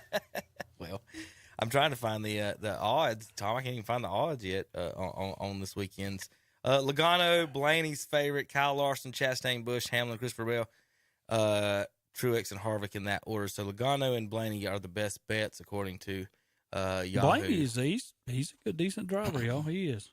He does compete every week. Still haven't announced when Jimmy Johnson's coming back, if for anybody wondering about that. Also, NASCAR talked a little bit about Chicago this week. If you fans want to check in on that, they'll be going to the road course here in a couple weeks. The qualifying, if I'm probably got it wrong, but I'm doing the best I can. It said they're going to do a group qualifying set. It's going to be a Saturday, Sunday event. Or Saturday they're going to come in and they're going to get like 30 minutes or 45 minutes of testing by themselves, basically, or however they want, go out with teams. But then they'll do a group qualifying sessions to get in. I guess how they do the road courses, Terry, 3 or 4. So that's how they're going to do that. I'm excited just to see how it's going to go. I don't know what streets they're going to. I don't know anything about Chicago. Tom, you know anything? Ever been to Chicago? You know anything about where they might be racing? I don't want to get murdered. So I've not That's what I was thinking. I prefer to stay alive to enjoy my retirement. Probably going to retire within the next couple of years or so. Dead men don't get retirement checks, so no, I'm not going to Chicago. No. I've been once, and I did walk by the Harry Carey restaurant in the airport there, but no, I'm not going to Chicago. My sister loves Chicago because her daughter, my niece Josie, does these. She travels around and teaches kids about acting. She's got a degree in acting, so Chicago is kind of like New York City light, I guess. They got a lot of that over there, theaters and stuff. So they like that. They take pictures. I'm like, I pray every day they return safely. Yeah, I don't blame you. Out there. Well, there's the proposed layout of the course for you folks. It's going to be 2 miles. Congratulations. So it's going to be going down Columbus. Through the city. Roosevelt, South Lake. It's going to go by the lake. It's not exactly through the city. It's more of a neighborhood park area. It's more of a park area with looks like they're going to go through. Basically, the interstate goes through there, and they're going to be driving up and around it on the bridges and around through town there. Around it looks like some parks and everything. There's some houses on one side, the lakes on the other side. Might be a pretty shot with all that greenery. I want to introduce. It's not going to be in downtown. It looks like. I want to introduce Charlotte going from their little racetrack to 485. Introduce. If they shut down 480, what if they did and just let them do that? That really would be interesting. I mean, it's wide enough. 485 shut down about every single day. Just go drive on it. Yeah. That's true. That's true too. Yeah, hey guys, we're going to shut it down on a Sunday. Nobody come out here and let them. How quick they get around that? You'd have to cover it in helicopters or blimps or the Goodyear blimp. That would be about it's got to be 60 or 70 miles, that whole loop, all the way around. I mean, it's got to be, I'd be curious to see how many miles it would be. It's a fun fact about that is, I just lost my whole train of thought. Nineveh in about the 67 Nineveh. miles, Tom. That's pretty dang good. Nineveh. Yeah, it had to be. I knew it. Because I'm going to tell you what, if you miss an exit on 485, you're going all the way around. You're going to wish you hadn't missed it. You got that right. You're going all the way through Charlotte. I've done that going up to, what's that school? Mountain Island Charter. If you get off and if you miss the exit on 485, you got to go down like 3 miles and go back in 3. I was like, how fast do you think they could average on 485, Terry? Could they keep up close to 200? Oh, yeah. With as wide as it is? Oh, yeah. So the math on that, Tom, 67 divided by 200 miles per hour, 0.333 times 60. Yeah, so they take about 20 seconds to circle Charlotte.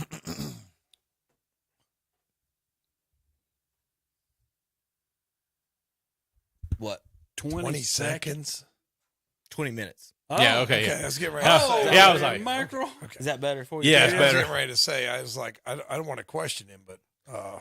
You don't think they do 67 miles in 20 seconds? That's pretty fast. I was going to say, are they in a plane? 200 miles an hour, 67 miles, they do about 20 minutes, according to the. I was getting ready to say, it would take a solid 30 minutes, maybe, Tom. Hour and 10 minutes to do the whole loop in a car. Yeah, and do 500 laps. Well, if it's 67 miles, do like and you're doing 500 miles, you're only doing like 8 laps. Yeah, go around Charlotte 8 times. We're gonna do it 500 times. I mean, but that car, those cars. How about just changing the wide Coke open. 600 to this and do 10 laps? That's how you go. We fix it. NASCAR, the All-Star race, should be the Coca-Cola 600 should be around 485. And we can tear it up and put dirt on it. That'd be our luck. You could have hazards. You could have hazards. Sandbunkers. We can put General Lee in that then. Shit. All right, guys. Any other thoughts, comments, or anything, picks for this weekend, or anything else? Or non-NASCAR related? I don't care. You can say whatever. I'm just ready for next week's show because we get to come in here. The tournament starts next weekend, Thursday. So we don't even get a chance to argue about who's in, who's out before we already have a couple the games Friday, played. Thursday, and Friday night games. We'll be down to 32 teams by the time we see each other again next week. So right. We'll break it down anyway. We'll talk about who got. Yep. So cheated. next weekend we'll have more Panthers talk. I'm sure there'll be more updates on what they'll be doing. Everybody this week will be talking about what the Panthers are doing, and then like Tom said, we'll have NCAA tournament coverage. You can also listen to that on KTC Broadcasting. We'll have NCAA coverage here. March Madness on KTC as always. Hope the Tar Heels get in. Duke should be in, so we'll definitely have coverage of that. So just stay tuned, folks. Watch the picks tomorrow, and we'll see what we have going forward. We also got baseball this week here on KTC. Now the basketball season's over in high school for us. So this week we've got on the schedule tomorrow. We got the Cleveland Cavaliers. Charlotte Hornets. Is that tomorrow, Tom? Yes, it is. Did you send me the tickets yet? Not for that game. It's for Tuesday also, but I don't have that. They blocked out the Sunday game. Oh, okay. I couldn't go see Durant. I couldn't go see them or Luka. Yeah, we understand. No, we don't. Tuesday, like I said, NCAA tournament's coming up. I don't think we have high school baseball scheduled this week because of the tournament, so it's not on my Google schedule right here. So, folks, stay tuned. If you want to know what we are doing, you can always go to ktcbroadcasting.com. The schedule's right there on the front page. You can listen to all three stations there on the front page, folks. For the folks on the internet at home.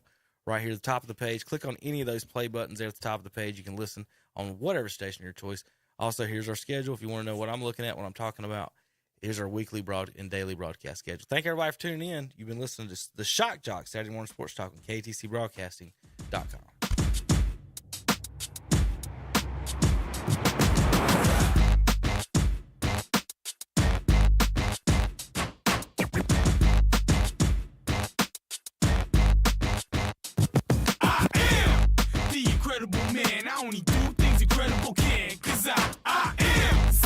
Chosen breed, you don't see too many like me, cause I am one of the reasons you do what you do when you wanna be me instead of you, cause I am still on beat, showing love to the streets, come on, you know me, cause that's who I am.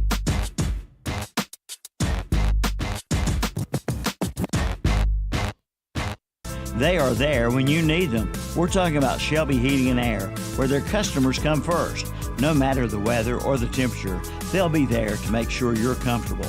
Ask about their safety furnace checkup for $99. Plus, ask about their up to $750 in rebates on select products. That's Shelby Heating and Air.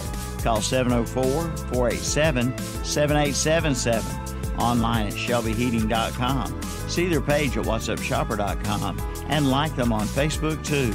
They are there when you need them. It's time to go picking at Gaston Pickers in Gastonia.